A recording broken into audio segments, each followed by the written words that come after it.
सतगुर पीख्या देह में तू समर्थ दातार हऊँ गर्भ निवारिय ਕਾਮ ਕ੍ਰੋਧ ਅਹੰਕਾਰ। ਗੁਰਦੇਵ ਪਾਤਸ਼ਾਹ ਜੀ ਸਾਨੂੰ ਸਮਝਾ ਰਹੇ ਹਨ ਕਿ ਗੁਰੂ ਦੇ ਚਰਨਾਂ ਦੀ ਸ਼ਰਨ ਵਿੱਚ ਜਾ ਕੇ ਅਸੀਂ ਗੁਰੂ ਤੋਂ ਗਿਆਨ ਦੀ ਦਾਤ ਲੈਣੀ ਹੈ, ਗੁਰੂ ਤੋਂ ਅਸੀਂ ਜੀਵਨ ਜੁਗਤ ਸਿੱਖਣੀ ਹੈ ਔਰ ਗੁਰੂ ਨੇ ਸਾਨੂੰ ਸਾਡੇ ਜੀਵਨ ਦਾ ਜੋ ਗੋਲ ਹੈ ਉਹ ਦੱਸਣਾ ਹੈ ਔਰ ਉਸ ਮੁਤਾਬਕ ਅਸਾਂ ਜ਼ਿੰਦਗੀ ਜੀਣੀ ਹੈ। ਤਾਂ ਗੁਰੂ ਜੀ ਸਮਝਾ ਰਹੇ ਨੇ, ਸਤਗੁਰ ਭੀਖਿਆ ਦੇਹ ਮੈਂ ਤੂੰ ਸਮਰਥ ਦਾਤਾਰ, ਕਿ हे ਗੁਰੂ ਤੂੰ ਬਖਸ਼ਿਸ਼ ਕਰਨ ਜੋਗਾ ਹੈ, ਮੈਨੂੰ ਭਿੱਖਿਆ ਦੇ, ਮੈਨੂੰ ਖੈਰ ਪਾ। ਤੂੰ ਸਮਰੱਥ ਹੈ, ਦਾਤਾ ਦੇਣ ਵਾਲਾ ਹੈ, ਮੈਨੂੰ ਖੈਰ ਪਾ, ਮੈਂ ਤੇਰੇ ਚਰਨਾਂ ਦੀ ਸ਼ਰਨ ਵਿੱਚ ਆਇਆ ਹਾਂ। ਤਾਂ ਗੁਰੂ ਪਾਤਸ਼ਾਹ ਅਸੀਂ ਦਾਤ ਮੰਗਣੀ ਹੈ, ਗਿਆਨ ਦੀ ਦਾਤ ਮੰਗਣੀ ਹੈ, ਰੱਬੀ ਰਜਾ ਵਿੱਚ ਤੁਰਨ ਦੀ, ਸੂਝ ਦੀ, ਸਮਝ ਦੀ, ਔਰ ਜਿਸ ਕਰਕੇ ਸਾਨੂੰ ਸਮਝ ਆ ਜਾਏ ਕਿ ਜ਼ਿੰਦਗੀ ਅਸੀਂ ਕਿਸ ਢੰਗ ਦੇ ਨਾਲ ਜੀਣੀ ਹੈ ਔਰ ਇਸ ਸੰਸਾਰ ਨੂੰ ਅਸੀਂ ਕਿਸ ਐਂਗਲ ਤੋਂ ਵੇਖਣਾ ਹੈ। ਹਉਮੈ ਗਰਭ ਨਿਵਾਰਿਐ ਕਾਮ ਕ੍ਰੋਧ ਅਹੰਕਾਰ। ਹੁਣ ਮਤ ਦੀ ਦਾਤ ਮੰਗੀ ਹੈ ਕਿ ਮੈਨੂੰ ਐਸੀ ਮਤ ਬਖਸ਼ਿਸ਼ ਕਰ, ਐਸਾ ਰਾਹ ਬਖਸ਼ਿਸ਼ ਕਰ, ਮੈਂ ਐਸੇ ਰਾਹ ਤੇ ਤੁਰ ਸਕਾਂ ਜਿਸ ਕਰਕੇ ਮੇਰੀ ਹਉਮੈ, ਮੇਰਾ ਅਹੰਕਾਰ, ਕਾਮ ਔਰ ਕ੍ਰੋਧ ਦੂਰ ਹੋ ਜਾਏ। क्योंकि ये हौमे और काम क्रोध अहंकार आदिक जो ने ये साडी जिंदगी दे विच परेशानी दा कारण बनदे। जदों मनुख दे जीवन विच हौमे हुंदी है तां जां तां ओह दूजिआं नूं अपने आप तो नीवां समझ लग जांदा है, अपनी वखरी पहचान बना लैंदा है, जिस नूं इनफीरियोरिटी कॉम्पलैक्स कह दिंदे हां। और जां फिर बंदा दूजिआं दे नालों अपने आप नूं ਉੱਚਾ ਸਮਝਦਾ ਹੈ, ਦੂਜਿਆਂ ਨੂੰ ਸਭ ਤੋਂ ਨੀਵਾਂ ਜਾਣਦਾ ਹੈ, ਜਿਸ ਨੂੰ ਸੁਪਰੀਓਰਿਟੀ ਕੰਪਲੈਕਸ ਵੀ ਕਿਹਾ ਜਾਂਦਾ ਹੈ। ਤਾਂ ਇਹ ਦੋਵੇਂ ਹੀ ਚੀਜ਼ਾਂ ਜੋ ਨੇ ਗਲਤ ਨੇ। ਹਰ ਇਨਸਾਨ ਵਰਗਾ ਹੈ ਤੇ ਬੰਦਿਆਂ ਦੇ ਨਾਲ ਬੰਦਿਆਂ ਦੀ ਤਰ੍ਹਾਂ ਵਿਚਰੇ, ਹਉਮੈ ਅਹੰਕਾਰ ਖਤਮ ਹੋਵੇ ਔਰ ਮੈਂ ਰੱਬੀ ਰਜ਼ਾ ਪਾਣੇ ਦੇ ਵਿੱਚ ਤੁਰ ਸਕਾਂ। ਮੇਰੀ ਜ਼ਿੰਦਗੀ ਚੋਂ ਕਾਮ ਦਾ ਮਤਲਬ ਹੈ ਜੋ ਗਲਤ ਵਾਸ਼ਨਾਵਾਂ ਨੇ, ਪਰ ਤਨ ਰੂਪ ਨੂੰ ਦੇਖਣਾ, ਤੱਕਣਾ ਔਰ ਜੋ ਹੈ ਕਰੈਕਟਰਲੈਸ ਹੋਣਾ, ਆਚਰਨ ਤੋਂ ਹੀਣ ਹੋ ਜਾਣਾ, ਇਸ ਨੂੰ ਕਾਮ ਵਾਸਨਾ ਦੇ ਵਿੱਚ ਲਿਆ ਜਾਏਗਾ। ਕਾਮ ਦੀ ਜੋ ਗਲਤ ਵਰਤੋਂ ਹੈ, हे ਮਾਲਕ ਮੇਰੇ ਤੇ ਰਹਿਮਤ ਕਰ ਕਿ ਮੈਂ ਹਰ ਔਰਤ ਨੂੰ ਧੀ, ਭੈਣ ਔਰ ਮਾਂ ਦੇ ਰੂਪ ਵਿੱਚ ਵੇਖ ਸਕਾਂ। ਮੇਰੇ ਤੇ ਰਹਿਮਤ ਕਰ, ਮੇਰਾ ਕ੍ਰੋਧ ਨਿਵਰ ਜਾਏ। ਹੁਣ ਕ੍ਰੋਧ ਕਰਕੇ ਕਿੰਨੇ ਸਾਰੇ ਅਸੀਂ ਆਪਣੇ ਰਿਸ਼ਤੇ ਨਾਤੇ ਤੋੜ ਲੈਂਦੇ ਹਾਂ, ਕ੍ਰੋਧ ਕਰਕੇ ਕਿੰਨੇ ਸਾਰੇ ਸਾਡੇ ਸੰਬੰਧ ਵਿਗੜ ਜਾਂਦੇ ਨੇ ਔਰ ਕ੍ਰੋਧ ਕਰਕੇ ਬੰਦਾ ਕਿਤਨਾ ਆਪ ਵੀ ਪਰੇਸ਼ਾਨ ਹੁੰਦਾ ਹੈ, ਦੂਜਿਆਂ ਨੂੰ ਵੀ ਪਰੇਸ਼ਾਨ ਕਰਦਾ। ਕ੍ਰੋਧ ਕਰਕੇ ਇਸ ਦੀ ਸਰੀਰਕ ਹਾਲਾਤ ਵਿਗੜਦੀ ਹੈ, ਚਿਹਰਾ ਵਿਗੜਦਾ ਹੈ, ਇਹਦੀ ਟੋਨ ਉੱਚੀ ਹੋ ਜਾਂਦੀ ਹੈ, BP ਹਾਈ ਹੋ ਜਾਂਦਾ ਹੈ, ਇਹਦੀ ਸਮਝ ਜਿਹੜੀ ਹੈ ਉਹ ਠੀਕ ਨਹੀਂ ਰਹਿੰਦੀ। ਇਸ ਲਈ ਮਾਲਕ ਮੇਰੇ ਤੇ ਰਹਿਮਤ ਕਰ ਕਿ ਮੈਂ ਕ੍ਰੋਧ ਨੂੰ ਕੰਟਰੋਲ ਕਰ ਸਕਾਂ। ਤਾਂ ਗੁਰੂ ਪਾਸੋਂ ਇਹ ਦਾਤ ਮਿਲੇਗੀ, ਗੁਰੂ ਪਾਸੋਂ ਅਸੀਂ ਦਾਤ ਮੰਗਣੀ ਹੈ, ਸੂਝ ਔਰ ਸਮਝ ਲੈਣੀ ਹੈ, ਕਾਮਨ ਸੈਂਸ, ਵਿਵੇਕ, ਬੁੱਧ ਹਾਸਲ ਕਰਨਾ ਹੈ, ਜਿਸ ਕਰਕੇ ਅਸੀਂ ਕਾਮ, ਕ੍ਰੋਧ, ਲੋਭ, ਮੋਹ, ਹੰਕਾਰ ਆਦਿਕ ਨੂੰ ਸਮਝ ਸਕੀਏ ਔਰ ਇਹਨਾਂ ਨੂੰ ਆਪਣੇ ਕੰਟਰੋਲ ਵਿੱਚ ਕਰ ਸਕੀਏ। ਲੱਭ ਲੋਭ ਪਰ ਜਾਲੀਐ ਨਾਮ ਮਿਲੇ ਆਧਾਰ। ਲੱਭ ਔਰ ਲੋਭ ਇਹ ਦੋ ਅਲੱਗ-ਅਲੱਗ ਚੀਜ਼ਾਂ ਨੇ। ਲੱਭ ਦਾ ਮਤਲਬ ਹੁੰਦਾ ਹੈ ਚਸਕਾ, ਜੋ ਸੰਸਾਰਿਕ ਪਦਾਰਥ ਨੇ, ਪਦਾਰਥਾਂ ਦਾ ਚਸਕਾ, ਚੁਗਲੀਆਂ, ਨਿੰਦਿਆ ਆਦਿਕ ਦਾ ਚਸਕਾ, ਕੰਨਾਂ ਦਾ ਚਸਕਾ, ਤਾਂ ਇਹ ਚਸਕੇ ਨੇ, ਇਹਨਾਂ ਤੋਂ ਦੂਰ ਹੋ ਸਕਾਂ। ਲੋਭ ਦਾ ਮਤਲਬ ਹੁੰਦਾ ਹੈ ਕੋਈ ਐਸੀ ਸ਼ੈ ਜਿਹਨੂੰ ਅਸੀਂ ਗਲਤ ਢੰਗਾਂ ਦੇ ਨਾਲ ਪ੍ਰਾਪਤ ਕਰਨਾ ਚਾਹੁੰਦੇ ਹਾਂ। ਉਹ ਕਰਮ ਜੋ ਸੱਚ ਨੂੰ ਆਧਾਰ ਬਣਾ ਕੇ ਕੀਤੇ ਜਾਂਦੇ ਨੇ ਉਹ ਕਰਮ ਕਿਰਤ ਬਣ ਜਾਂਦੇ ਨੇ, ਲੇਕਿਨ ਜੋ ਕਰਮ ਝੂਠ ਨੂੰ ਜਾਂ ਲੋਭ ਆਦਿਕ ਨੂੰ ਆਧਾਰ ਬਣਾ ਕੇ ਕੀਤੇ ਜਾਂਦੇ ਨੇ ਉਹ ਕਰਮ ਜੰਜਾਲ ਬਣ ਜਾਂਦੇ ਨੇ। ਤਾਂ ਲੋਭ ਦਾ ਮਤਲਬ ਹੀ ਇਹ ਹੈ ਕਿ ਨਜਾਇਜ਼ ਢੰਗਾਂ ਦੇ ਨਾਲ ਕੋਈ ਸ਼ੈ ਪ੍ਰਾਪਤ ਕਰਨੀ, ਜਿਸ ਨੂੰ ਅਸੀਂ 2 ਨੰਬਰ ਦੇ ਧੰਦੇ ਵੀ ਕਹਿ ਦਿੰਦੇ ਹਾਂ। हे ਗੁਰਦੇਵ ਮੇਰੇ ਤੇ ਰਹਿਮਤ ਕਰ ਕਿ ਮੈਂ ਆਪਣੇ ਅੰਦਰੋਂ ਲੱਭ ਔਰ ਲੋਭ ਨੂੰ ਚੰਗੀ ਤਰ੍ਹਾਂ ਜਲਾ ਸਕਾਂ, ਭਾਵ ਇਹਨਾਂ ਨੂੰ ਚੰਗੀ ਤਰ੍ਹਾਂ ਦੂਰ ਕਰ ਸਕਾਂ, ਮੇਰੇ ਜੀਵਨ ਦੇ ਵਿੱਚੋਂ ਇਹ ਖਤਮ ਹੋ ਜਾਣ। ਨਾਮ ਮਿਲੇ ਆਧਾਰ। ਆਧਾਰ ਦਾ ਮਤਲਬ ਆਸਰਾ, ਨਾਮ ਦਾ ਮਤਲਬ ਰੱਬੀ ਸਿਫਤ ਸਲਾਹ ਔਰ ਪ੍ਰਭੂ ਦਾ ਹੁਕਮ, ਕਿ ਮੇਰੇ ਜੀਵਨ ਦਾ ਆਧਾਰ ਰੱਬ ਦਾ ਹੁਕਮ ਬਣ ਜਾਏ, ਰੱਬੀ ਗੁਣ ਮੇਰੀ ਜ਼ਿੰਦਗੀ ਦੇ ਆਧਾਰ ਬਣ ਜਾਣ। ਆਧਾਰ ਨੂੰ ਅਸੀਂ ਚੰਗੀ ਤਰ੍ਹਾਂ ਸਮਝਦੇ ਹਾਂ, ਆਪਾਂ ਪਿੱਛੇ ਵਿਚਾਰ ਕਰ ਚੁੱਕੇ ਹਾਂ। ਆਧਾਰ ਦਾ ਮਤਲਬ ਹੈ ਕਿ ਚੰਗੇ ਗੁਣਾਂ ਨੂੰ ਬੇਸ ਬਣਾ ਕੇ ਜ਼ਿੰਦਗੀ ਜੀਣੀ। ਸਾਡੀ ਮਾਨਸਿਕਤਾ ਦਾ ਆਧਾਰ ਸੱਚ ਹੋਵੇ, ਸਾਡੇ ਕਰਮਾਂ ਦਾ ਆਧਾਰ ਸੱਚ ਹੋਵੇ, ਬੋਲ ਬਾਣੀ ਦਾ ਆਧਾਰ ਸੱਚ ਹੋਵੇ, ਤਾਂ ਮੈਂ ਸੱਚ ਦੇ ਆਸਰੇ, ਰੱਬੀ ਗੁਣਾਂ ਦੇ ਆਸਰੇ ਜ਼ਿੰਦਗੀ ਜੀਵਾਂ। ਸਕਾਰਾਤਮਕ ਮੇਰੀ ਸੋਚ ਰਹੇ, ਗੁਣਾਂ ਵਾਲਾ ਮੇਰਾ ਜੀਵਨ ਹੋਵੇ ਔਰ ਪ੍ਰਭੂ ਦੇ ਗੁਣ ਮੇਰੇ ਜੀਵਨ ਦਾ ਆਧਾਰ ਬਣ ਜਾਣ ਤੇ ਮੈਂ ਲੱਭ ਲੋਭ ਆਦਿਕ ਨੂੰ ਆਪਣੀ ਜ਼ਿੰਦਗੀ ਚੋਂ ਸਾੜ ਸਕਾਂ। हे ਗੁਰਦੇਵ, ਮੈਨੂੰ ਐਸੀ ਸਮਝ ਬਖਸ਼ੋ, ਐਸੀ ਤਾਕਤ ਬਖਸ਼ੋ, ਐਸੇ ਗਿਆਨ ਦੀ ਦਾਤ ਦਿਓ। ਅਹਨਿਸ ਨਵਤਨ ਨਿਰਮਲਾ, ਮੈਲਾ ਕਭੂ ਨਾ ਹੋਏ। ਅਹਨਿਸ ਦਾ ਮਤਲਬ ਦਿਨ ਰਾਤ, ਨਵਤਨ ਦਾ ਮਤਲਬ ਨਵਾਂ, ਨਿਰਮਲਾ ਦਾ ਮਤਲਬ ਮੈਲ ਤੋਂ ਰਹਿਤ। ਤਾਂ ਗੁਰੂ ਪਾਤਸ਼ਾਹ ਜੀ ਕਹਿੰਦੇ ਨੇ, ਇਹ ਜੋ ਪ੍ਰਭੂ ਦਾ ਹੁਕਮ ਹੈ, ਰੱਬੀ ਗੁਣ ਨੇ, ਜਾਂ ਜੋ ਐਸੀ ਜ਼ਿੰਦਗੀ ਹੈ ਰੱਬੀ ਰਜ਼ਾ ਦੇ ਵਿੱਚ, ਇਹ ਰੱਬੀ ਪਿਆਰ ਜੋ ਹੈ ਹਮੇਸ਼ਾ ਨਵਾਂ ਹੈ ਔਰ ਮੈਲ ਤੋਂ ਰਹਿਤ ਹੁੰਦਾ ਹੈ। ਨਵੇਂ ਪਿਆਰ ਦਾ ਮਤਲਬ ਕਿ ਜਿਵੇਂ ਜਿਵੇਂ ਅਸੀਂ ਰੱਬੀ ਗੁਣਾਂ ਦੇ ਨਾਲ ਪ੍ਰੀਤ ਪਾਉਂਦੇ ਹਾਂ, ਤਿਵੇਂ ਤਿਵੇਂ ਇਹ ਪਿਆਰ ਵੱਧਦਾ ਹੈ। ਔਰ ਦੂਜੇ ਨੰਬਰ ਤੇ ਜਿਵੇਂ ਜਿਵੇਂ ਅਸੀਂ ਗੁਣਾਂ ਵਾਲੀ ਜ਼ਿੰਦਗੀ ਜੀਂਦੇ ਹਾਂ, ਤਿਵੇਂ ਤਿਵੇਂ ਸਾਡੇ ਜੀਵਨ ਦੇ ਅੰਦਰ ਸੁੱਖ ਵੀ ਹਰ ਰੋਜ਼ ਵੱਧਦਾ ਚਲਾ ਜਾਂਦਾ। ਤੇ ਦੂਜੀ ਗੱਲ ਇਹ ਹੈ, ਜਿਵੇਂ ਜਿਵੇਂ ਅਸੀਂ ਗੁਣਾਂ ਦੇ ਨਾਲ ਪ੍ਰੀਤ ਪਾਉਂਦੇ ਹਾਂ, ਗੁਣਾਂ ਵਾਲਾ ਜੀਵਨ ਬਣਾਉਂਦੇ ਹਾਂ, ਤਾਂ ਉਹ ਜੀਵਨ ਕਦੇ ਮੈਲਾ ਵੀ ਨਹੀਂ ਹੁੰਦਾ, ਉਹਦੀ ਸੋਚ ਵੀ ਕਦੇ ਮੈਲੀ ਨਹੀਂ ਹੁੰਦੀ। ਉਸ ਮਨੁੱਖ ਦੇ ਮਨ ਦੇ ਅੰਦਰ ਕਦੇ ਮੈਲ, ਈਰਖਾ, ਦਵੇਸ਼, ਵੈਰ ਵਿਰੋਧ ਆਦਿਕ ਪੈਦਾ ਨਹੀਂ ਹੁੰਦੇ। ਤਾਂ ਇਹ ਗੁਰਦੇਵ, ਮੈਨੂੰ ਉਸ ਗਿਆਨ ਦੀ ਦਾਤ ਬਖਸ਼, ਰੱਬੀ ਪ੍ਰੀਤ ਦੀ ਦਾਤ ਬਖਸ਼, ਜੋ ਹਮੇਸ਼ਾ ਨਵੀਨ ਹੈ, ਜਿਸ ਦੇ ਨਾਲ ਪ੍ਰੀਤ ਪਾਇਆ ਹਮੇਸ਼ਾ ਖੁਸ਼ੀ ਮਿਲਦੀ ਹੈ, ਜੋ ਮੈਲ ਤੋਂ ਰਹਿਤ ਹੈ ਔਰ ਜੋ ਕਦੇ ਵੀ ਮੈਲਾ ਨਹੀਂ ਹੁੰਦਾ। ਨਾਨਕ ਇਹ ਬਿਦ ਛੁੱਟੀ ਹੈ, ਨਦਰ ਤੇਰੀ ਸੁਖ ਹੋਏ। ਇਹ ਬਿਦ ਦਾ ਮਤਲਬ ਇਸ ਤਰੀਕੇ ਦੇ ਨਾਲ ਜੋ ਜੀਵਨ ਦਾ ਢੰਗ ਪਿਛਲੀਆਂ ਪੰਕਤੀਆਂ ਦੇ ਵਿੱਚ ਦੱਸਿਆ ਹੈ ਕਿ ਇਹ ਗੁਰਦੇਵ, ਇਸ ਤਰੀਕੇ ਦੇ ਨਾਲ ਹੀ ਅਸੀਂ ਛੁੱਟ ਸਕਦੇ ਹਾਂ। ਯਾਨੀ ਗੁਰੂ ਦੇ ਦੱਸੇ ਜੀਵਨ ਰਾਸਤੇ ਨੂੰ ਅਪਣਾ ਕੇ ਵਿਕਾਰਾਂ ਤੋਂ, ਚਿੰਤਾਵਾਂ ਤੋਂ, ਦੁੱਖਾਂ ਝੋਰਿਆਂ ਕਾੜਿਆਂ ਅੰਦੇਸ਼ਿਆਂ ਤੋਂ ਬਚ ਸਕੀਦਾ ਹੈ ਔਰ ਤੇਰੀ ਰਹਿਮਤ ਦੇ ਨਾਲ ਸੁਖ ਮਿਲਦਾ ਹੈ। ਔਰ ਇਹੀ ਰੱਬ ਦੀ ਰਹਿਮਤ ਹੈ, ਗੁਣਾਂ ਨੂੰ ਪਾ ਲੈਣਾ ਹੀ ਰੱਬ ਦੀ ਰਹਿਮਤ ਹੈ। ਇਸ ਬਾਰੇ ਅਸੀਂ ਰੋਜ਼ ਵਿਚਾਰ ਕਰ ਰਹੇ ਹਾਂ ਕਿ ਰਹਿਮਤ ਜਿਹੜੀ ਹਰ ਥਾਂ ਤੇ ਹਰ ਵਕਤ ਬਰਸ ਰਹੀ ਹੈ।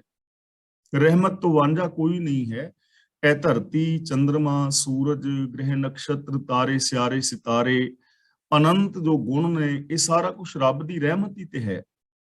ਹੁਣ ਜੇ ਇੰਨੀ ਬਰਸਤੀ ਰਹਿਮਤ ਨੂੰ ਹੀ ਕੋਈ ਯੂਜ਼ ਨਾ ਕਰੇ ਤਾਂ ਇਹ ਉਸ ਮਨੁੱਖ ਦੀ ਆਪਣੀ ਪ੍ਰੋਬਲਮ ਹੈ, ਰੱਬ ਦੀ ਪ੍ਰੋਬਲਮ ਨਹੀਂ ਹੈ। ਰੱਬ ਦੀ ਰਹਿਮਤ ਦੀ ਪ੍ਰੋਬਲਮ ਨਹੀਂ ਹੈ। ਪ੍ਰੋਬਲਮ ਸਾਡੀ ਹੈ ਕਿ ਅਸੀਂ ਉਸ ਰਹਿਮਤ ਨੂੰ ਵਰਤ ਹੀ ਨਹੀਂ ਰਹੇ। ਜਿਵੇਂ ਕਿ ਮੈਂ ਰੋਜ਼ ਬੇਨਤੀ ਕਰ ਰਿਹਾ ਕਿ ਦੁਨੀਆ ਵਿੱਚ ਕੋਈ ਵੀ ਐਸਾ ਇਨਸਾਨ ਨਹੀਂ ਜਿਸ ਦੇ ਅੰਦਰ ਸੱਚ ਨਾ ਹੋਵੇ, ਦਇਆ, ਪਿਆਰ, ਮੁਹੱਬਤ ਨਾ ਹੋਵੇ, ਪਰ ਹੁਣ ਇਹਨਾਂ ਗੁਣਾਂ ਨੂੰ ਯੂਜ਼ ਹੀ ਨਾ ਕਰੇ ਤਾਂ ਉਹਦੀ ਆਪਣੀ ਪ੍ਰੋਬਲਮ ਹੈ ਨਾ। ਨਾ ਹੀ ਕੋਈ ਐਸਾ ਮਨੁੱਖ ਹੈ ਕਿ ਜਿਸ ਦੇ ਅੰਦਰ ਸੱਚ ਬੋਲਣ ਦੀ ਜਾਂ ਦਇਆ ਕਰਨ ਦੀ ਜਾਂ ਪਿਆਰ ਕਰਨ ਦੀ ਪੋਸੀਬਿਲਿਟੀ ਨਾ ਹੋਵੇ, ਕਿ ਅੰਦਰ ਸੰਭਾਵਨਾ ਹੀ ਨਾ ਹੋਵੇ। ਐਸਾ ਵੀ ਨਹੀਂ ਹੈ, ਸਾਰਿਆਂ ਦੇ ਅੰਦਰ ਸੰਭਾਵਨਾ ਹੈ। ਦੁਨੀਆ ਦਾ ਹਰ ਇਨਸਾਨ ਚੰਗਾ, ਨੇਕ ਇਨਸਾਨ ਹੋ ਸਕਦਾ ਹੈ ਜੇ ਉਹ ਹੋਣਾ ਚਾਹੇ ਤਾਂ ਗੁਰੂ ਪਾਤਸ਼ਾਹ ਜੀ ਸਾਨੂੰ ਸਮਝਾ ਰਹੇ ਨੇ ਕਿ ਇਸ ਤਰੀਕੇ ਨਾਲ ਜੇ ਅਸੀਂ ਗੁਰੂ ਚਰਨਾਂ ਵਿੱਚ ਹਾਜ਼ਰ ਹੁੰਦੇ ਹਾਂ, ਗੁਰੂ ਦੇ ਗਿਆਨ ਨੂੰ ਹਾਸਲ ਕਰਦੇ ਹਾਂ, ਗੁਰਮਤ ਆਸ਼ੇ ਅਨੁਸਾਰ ਜ਼ਿੰਦਗੀ ਜੀਂਦੇ ਹਾਂ, ਤਾਂ ਇਸ ਤਰੀਕੇ ਨਾਲ ਰੱਬੀ ਰਹਿਮਤ ਦੇ ਪਾਤਰ ਬਣ ਕੇ ਵਿਕਾਰਾਂ ਤੋਂ ਵੀ ਬਚ ਜਾਈਦਾ ਹੈ ਔਰ ਜੀਵਨ ਦੇ ਅੰਦਰ ਸੁੱਖ ਵੀ ਪ੍ਰਾਪਤ ਹੋ ਜਾਂਦਾ ਹੈ ਔਰ ਹਰ ਇੱਕ ਨੂੰ ਇਹ ਸੁੱਖ ਪ੍ਰਾਪਤ ਹੋ ਸਕਦਾ ਹੈ। ਮਹਿਲਾ ਪਹਿਲਾ। ਇੱਕੋ ਕੰਤ ਸਬਾਈਆਂ, ਜਿੱਤੀ ਦਰ ਖੜੀਆਂ। ਇਹ ਖੜੀਆਂ ਨਹੀਂ ਪੜਨਾ, ਖੜੀਆਂ। ਜਿੱਤੀ ਦਾ ਮਤਲਬ ਜਿੰਨੀਆਂ ਵੀ, ਦਰ ਦਾ ਮਤਲਬ ਦਰ ਤੇ, ਖੜੀਆਂ ਦਾ ਮਤਲਬ ਖੜੀਆਂ ਹਨ, ਸਬਾਈਆਂ ਦਾ ਮਤਲਬ ਸਾਰੀਆਂ, ਕੰਤ ਦਾ ਮਤਲਬ ਪ੍ਰਭੂ। ਤਾਂ ਗੁਰੂ ਜੀ ਕਹਿੰਦੇ ਨੇ ਜਿੰਨੀਆਂ ਵੀ ਜੀਵ ਇਸਤਰੀਆਂ, ਯਾਨੀ ਜਿੰਨੇ ਵੀ ਜੀਵ ਇਸਤਰੀਆਂ, ਪੁਰਸ਼ ਆਦਿਕ ਪ੍ਰਭੂ ਦੇ ਦਰ ਤੇ ਖੜੇ ਨੇ, ਭਾਵੇਂ ਸੰਸਾਰ ਅੰਦਰ ਜ਼ਿੰਦਗੀ ਜੀ ਰਹੇ ਨੇ, ਉਹਨਾਂ ਸਾਰਿਆਂ ਦਾ ਮਾਲਕ ਇੱਕੋ ਹੀ ਹੈ। ਇੱਕੋ ਕੰਤ ਸਬਾਈਆਂ, ਸਾਰੀਆਂ ਜੀਵ ਇਸਤਰੀਆਂ ਦਾ ਇੱਕੋ ਹੀ ਕੰਤ ਹੈ, ਇੱਕੋ ਹੀ ਮਾਲਕ ਹੈ, ਇੱਕੋ ਹੀ ਸਾਹਿਬ ਹੈ, ਇੱਕ ਹੀ ਰਾਖਾ ਹੈ। ਇੱਕ ਹੀ ਉਤਪत्ति ਲੈਤਾ ਪਾਲਣਾ ਔਰ ਸੰਚਾਲਨ ਕਰਨ ਵਾਲਾ ਹੈ। ਜਿੰਨੀਆਂ ਵੀ ਦਰ ਤੇ ਖੜੀਆਂ ਨੇ, ਦਰ ਤੇ ਖੜੀਆਂ ਮਤਲਬ ਰੱਬੀ ਸੰਸਾਰ ਦੇ ਅੰਦਰ ਜਿਤਨੇ ਵੀ ਜੀਵ ਜੰਤ ਨੇ ਇਹ ਸਾਰੇ ਰੱਬ ਦੇ ਨੇ। ਉਤਪत्ति ਲੈਤਾ ਪਾਲਣਾ ਸੰਚਾਲਨ ਕਰਨ ਵਾਲਾ ਇੱਕੋ ਹੀ ਹੈ। ਹੁਣ ਚਾਹੇ ਕੋਈ ਚੰਗਾ ਹੈ, ਬੁਰਾ ਹੈ, ਭਲਾ ਹੈ, ਸਾਰਿਆਂ ਦਾ ਕਰਤਾ ਤਾਂ ਇੱਕੋ ਹੀ ਹੈ। ਇੱਕੋ ਸਿਸਟਮ ਵਿੱਚ ਹੀ ਸਾਰੇ ਪੈਦਾ ਹੋਏ ਨੇ। ਜਿਵੇਂ ਕਿਸੇ ਮਾਂ-ਬਾਪ ਦੇ 4 ਬੱਚੇ ਨੇ ਤਾਂ ਉਹਨਾਂ ਚਾਰਾਂ ਦੇ ਮਾਂ-ਬਾਪ ਤਾਂ ਇੱਕ ਹੀ ਨੇ ਨਾ। ਅੱਗੋਂ ਹੁਣ ਕੋਈ ਬੱਚਾ ਚੰਗਾ ਹੈ ਜਾਂ ਮਾੜਾ ਹੈ ਉਹ ਇੱਕ ਵੱਖਰਾ ਟੌਪਿਕ ਹੈ, ਪਰ ਮਾਂ-ਬਾਪ ਤਾਂ ਉਹਨਾਂ ਚਾਰਾਂ ਦੇ ਇੱਕੋ ਹੀ ਹੈ, ਉਹ ਅਲੱਗ-ਅਲੱਗ ਮਾਂ-ਬਾਪ ਤੇ ਨਹੀਂ ਹਨ। ਤਾਂ ਇਸੇ ਤਰ੍ਹਾਂ ਇਹ ਸਾਰਾ ਸੰਸਾਰ, ਇਹ ਸਾਰੇ ਸੰਸਾਰ ਦਾ ਮਾਲਕ ਤਾਂ ਇੱਕ ਹੀ ਹੈ। ਚਾਹੇ ਹਿੰਦੂ, ਮੁਸਲਮਾਨ, ਸਿੱਖ, ਈਸਾਈ, ਜੈਨੀ, ਬੁੱਧੀ ਕੋਈ ਵੀ ਨੇ, ਤਾਂ ਸਾਰਿਆਂ ਦਾ ਇੱਕੋ ਹੀ ਮਾਲਕ ਹੈ। ਨਾਨਕ ਕੰਤੈ ਰਤੀਆਂ ਪੁੱਛਹਿ ਬਾਤੜੀਆਂ, ਪੁੱਛਹਿ ਤੇ ਬਿੰਦੀ ਲਗਾ ਕੇ ਪੜਾਂਗੇ, ਬਾਤੜੀਆਂ ਤੇ ਵੀ ਔਰ ਰਤੀਆਂ ਤੇ। ਕੰਤੈ ਦਾ ਮਤਲਬ ਕੰਤ ਦੇ ਨਾਲ, ਬਾਤੜੀਆਂ ਦਾ ਮਤਲਬ ਸੋਹਣੀਆਂ ਬਾਤਾਂ। ਨਾਨਕ ਤੇ ਥੋੜਾ ਜਿਹਾ ਵਿਸਰਾਮ ਲਗਾਣਾ ਹੈ। ਨਾਨਕ ਕੰਤੈ ਰਤੀਆਂ ਪੁੱਛਹਿ ਬਾਤੜੀਆਂ, ਹੇ ਨਾਨਕ ਕੰਤੈ ਰਤੜੀਆਂ ਦਾ ਮਤਲਬ ਜੋ ਰੱਬ ਦੇ ਨਾਲ ਰਤੀਆਂ ਹੋਈਆਂ ਨੇ, ਜਿਨ੍ਹਾਂ ਜੀਵਾਂ ਦਾ, ਇਸਤਰੀਆਂ ਪੁਰਸ਼ਾਂ ਦਾ ਪ੍ਰਭੂ ਦੇ ਨਾਲ ਪਿਆਰ ਹੈ, ਜੋ ਪ੍ਰਭੂ ਪ੍ਰੇਮ ਵਿੱਚ ਰੰਗੇ ਨੇ। ਪ੍ਰਭੂ ਪ੍ਰੇਮ ਵਿੱਚ ਰੰਗਣ ਦਾ ਮਤਲਬ ਜੋ ਰੱਬੀ ਗੁਣਾਂ ਦੇ ਨਾਲ ਰੰਗੇ ਹੋਏ ਨੇ, ਮਨ ਬਚਨ ਕਰਮ ਕਰਕੇ ਜੋ ਸਤ ਸੰਤੋਖ ਦਇਆ ਧਰਮ ਧੀਰਜ ਦੇ ਨਾਲ ਰੰਗੇ ਨੇ। ਮਨ ਬਚਨ ਕਰਮ ਕਰਕੇ ਜੋ ਰੱਬੀ ਰਜਾ ਦੇ ਅੰਦਰ ਤੁਰ ਰਹੇ ਨੇ। ਪੁੱਛੇ ਬਾਤੜੀਆਂ ਦਾ ਮਤਲਬ ਪ੍ਰਭੂ ਦੀਆਂ ਗੱਲਾਂ ਪੁੱਛਦੀਆਂ ਨੇ ਇੱਕ ਦੂਜੇ ਤੋਂ, ਪ੍ਰਭੂ ਦੀਆਂ ਗੱਲਾਂ ਪੁੱਛਣੀਆਂ, ਦੱਸਣੀਆਂ।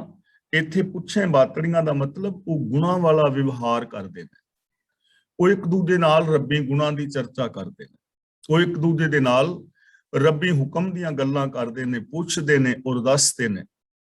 ਯਾਨੀ ਇਸ ਦੁਨੀਆ ਦੇ ਅੰਦਰ ਸਾਨੂੰ ਕੁਝ ਬੋਲਣਾ ਪੈਣਾ ਹੈ, ਸੁਣਨਾ ਪੈਣਾ ਹੈ, ਤਾਂ ਕੀ ਸੁਣੀਏ, ਕੀ ਪੁੱਛੀਏ।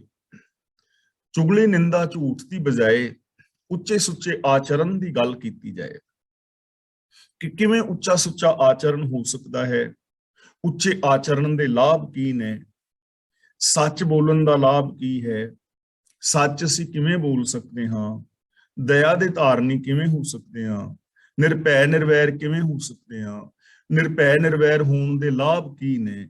ਇਹੋ ਜਿਹੀਆਂ ਗੱਲਾਂ ਕਿ ਜੇ ਇਨਸਾਨ ਆਪਣੀਆਂ ਗੱਲਬਾਤ ਦਾ ਬੇਸ ਇਹ ਬਣਾ ਲਵੇ, ਦੁਨੀਆ ਦਾ ਹਰ ਇਨਸਾਨ, ਕਿ ਨਿਰਵੈਰ ਕਿਵੇਂ ਹੋਇਆ ਜਾ ਸਕਦਾ ਹੈ, ਸਚਿਆਰ ਕਿਵੇਂ ਹੋਇਆ ਜਾ ਸਕਦਾ ਹੈ, ਅਸੀਂ ਗੱਲ ਹੀ ਇਹ ਕਰੀਏ ਸਚਿਆਰ ਹੋਣ ਦੀ, ਚੰਗੇ ਇਨਸਾਨ ਬਣਨ ਦੀ, ਕਿ ਇਸ ਦੁਨੀਆ ਵਿੱਚ ਇਮਾਨਦਾਰੀ ਕਿਵੇਂ ਲਾਗੂ ਕੀਤੀ ਜਾ ਸਕਦੀ ਹੈ, ਪਰਸਪਰ ਪਿਆਰ ਮੁਹੱਬਤ ਕਿਵੇਂ ਪੈਦਾ ਕੀਤਾ ਜਾ ਸਕਦਾ ਹੈ, ਇਹਨਾਂ ਵਿਤਕਰਿਆਂ ਨੂੰ ਕਿਵੇਂ ਮਿਟਾਇਆ ਜਾ ਸਕਦਾ ਹੈ। ਇਹ ਗੱਲਾਂ ਬਾਤਾਂ ਕਰੀਏ ਤਾਂ ਜ਼ਿੰਦਗੀ ਜਿਹੜੀ ਹੈ ਟੋਟਲ ਹੀ ਬਦਲ ਜਾਏਗੀ। ਤਾਂ ਜੋ ਰੱਬ ਦੇ ਪਿਆਰੇ ਨੇ, ਰੱਬ ਦੇ ਪਿਆਰੇ ਸਿਰਫ ਗੁਣਾਂ ਦੀ ਗੱਲ ਕਰਦੇ ਨੇ, ਅਵਗੁਣਾਂ ਦੀ ਨਹੀਂ। ਅਵਗੁਣਾਂ ਨੂੰ ਦੂਰ ਕਰਨ ਦੀ ਗੱਲ ਕਰਦੇ ਨੇ, ਗੁਣਾਂ ਦੇ ਧਾਰਨੀ ਹੋਣ ਦੀ ਗੱਲ ਕਰਦੇ ਨੇ। ਔਰ ਗੁਣ ਗਾਣ ਵਾਲਾ ਬੰਦਾ ਗੁਣੀ ਰੱਬ ਦੇ ਅੰਦਰ ਹੀ ਸਮਾ ਜਾਂਦਾ ਹੈ। ਗੁਣ ਕਹੇ ਗੁਣੀ ਸਮਾਵਣਿਆ, ਜੋ ਪ੍ਰਭੂ ਪ੍ਰੇਮ ਵਿੱਚ ਰੰਗੀਆਂ ਨੇ ਉਹ ਰੱਬ ਦੀਆਂ ਗੱਲਾਂ ਕਰਦੀਆਂ ਨੇ। ਹੁਣ ਇਹ ਗੱਲ ਨੂੰ ਧਿਆਨ ਰੱਖਣਾ ਹੈ ਪਿਛਲੀ ਪੰਕਤੀ ਨਾਲ ਰਿਲੇਟ ਕਰਕੇ, ਕਿ ਸਾਰੀਆਂ ਰੱਬ ਦੀਆਂ ਹੀ ਜੀਵ ਇਸਤਰੀਆਂ ਦਾਸੀਆਂ ਨੇ, ਸਾਰਿਆਂ ਦਾ ਮਾਲਕ ਇੱਕ ਹੀ ਹੈ, ਪਰ ਜਿਨ੍ਹਾਂ ਦਾ ਰੱਬ ਦੇ ਨਾਲ ਪਿਆਰ ਹੈ ਉਹਨਾਂ ਦੀ ਨਿਸ਼ਾਨੀ ਇਹ ਹੈ ਕਿ ਉਹ ਸਿਰਫ ਰੱਬ ਦੀਆਂ ਗੁਣਾਂ ਦੀਆਂ, ਹੁਕਮ ਦੀਆਂ ਗੱਲਾਂ ਕਰਦੀਆਂ ਨੇ।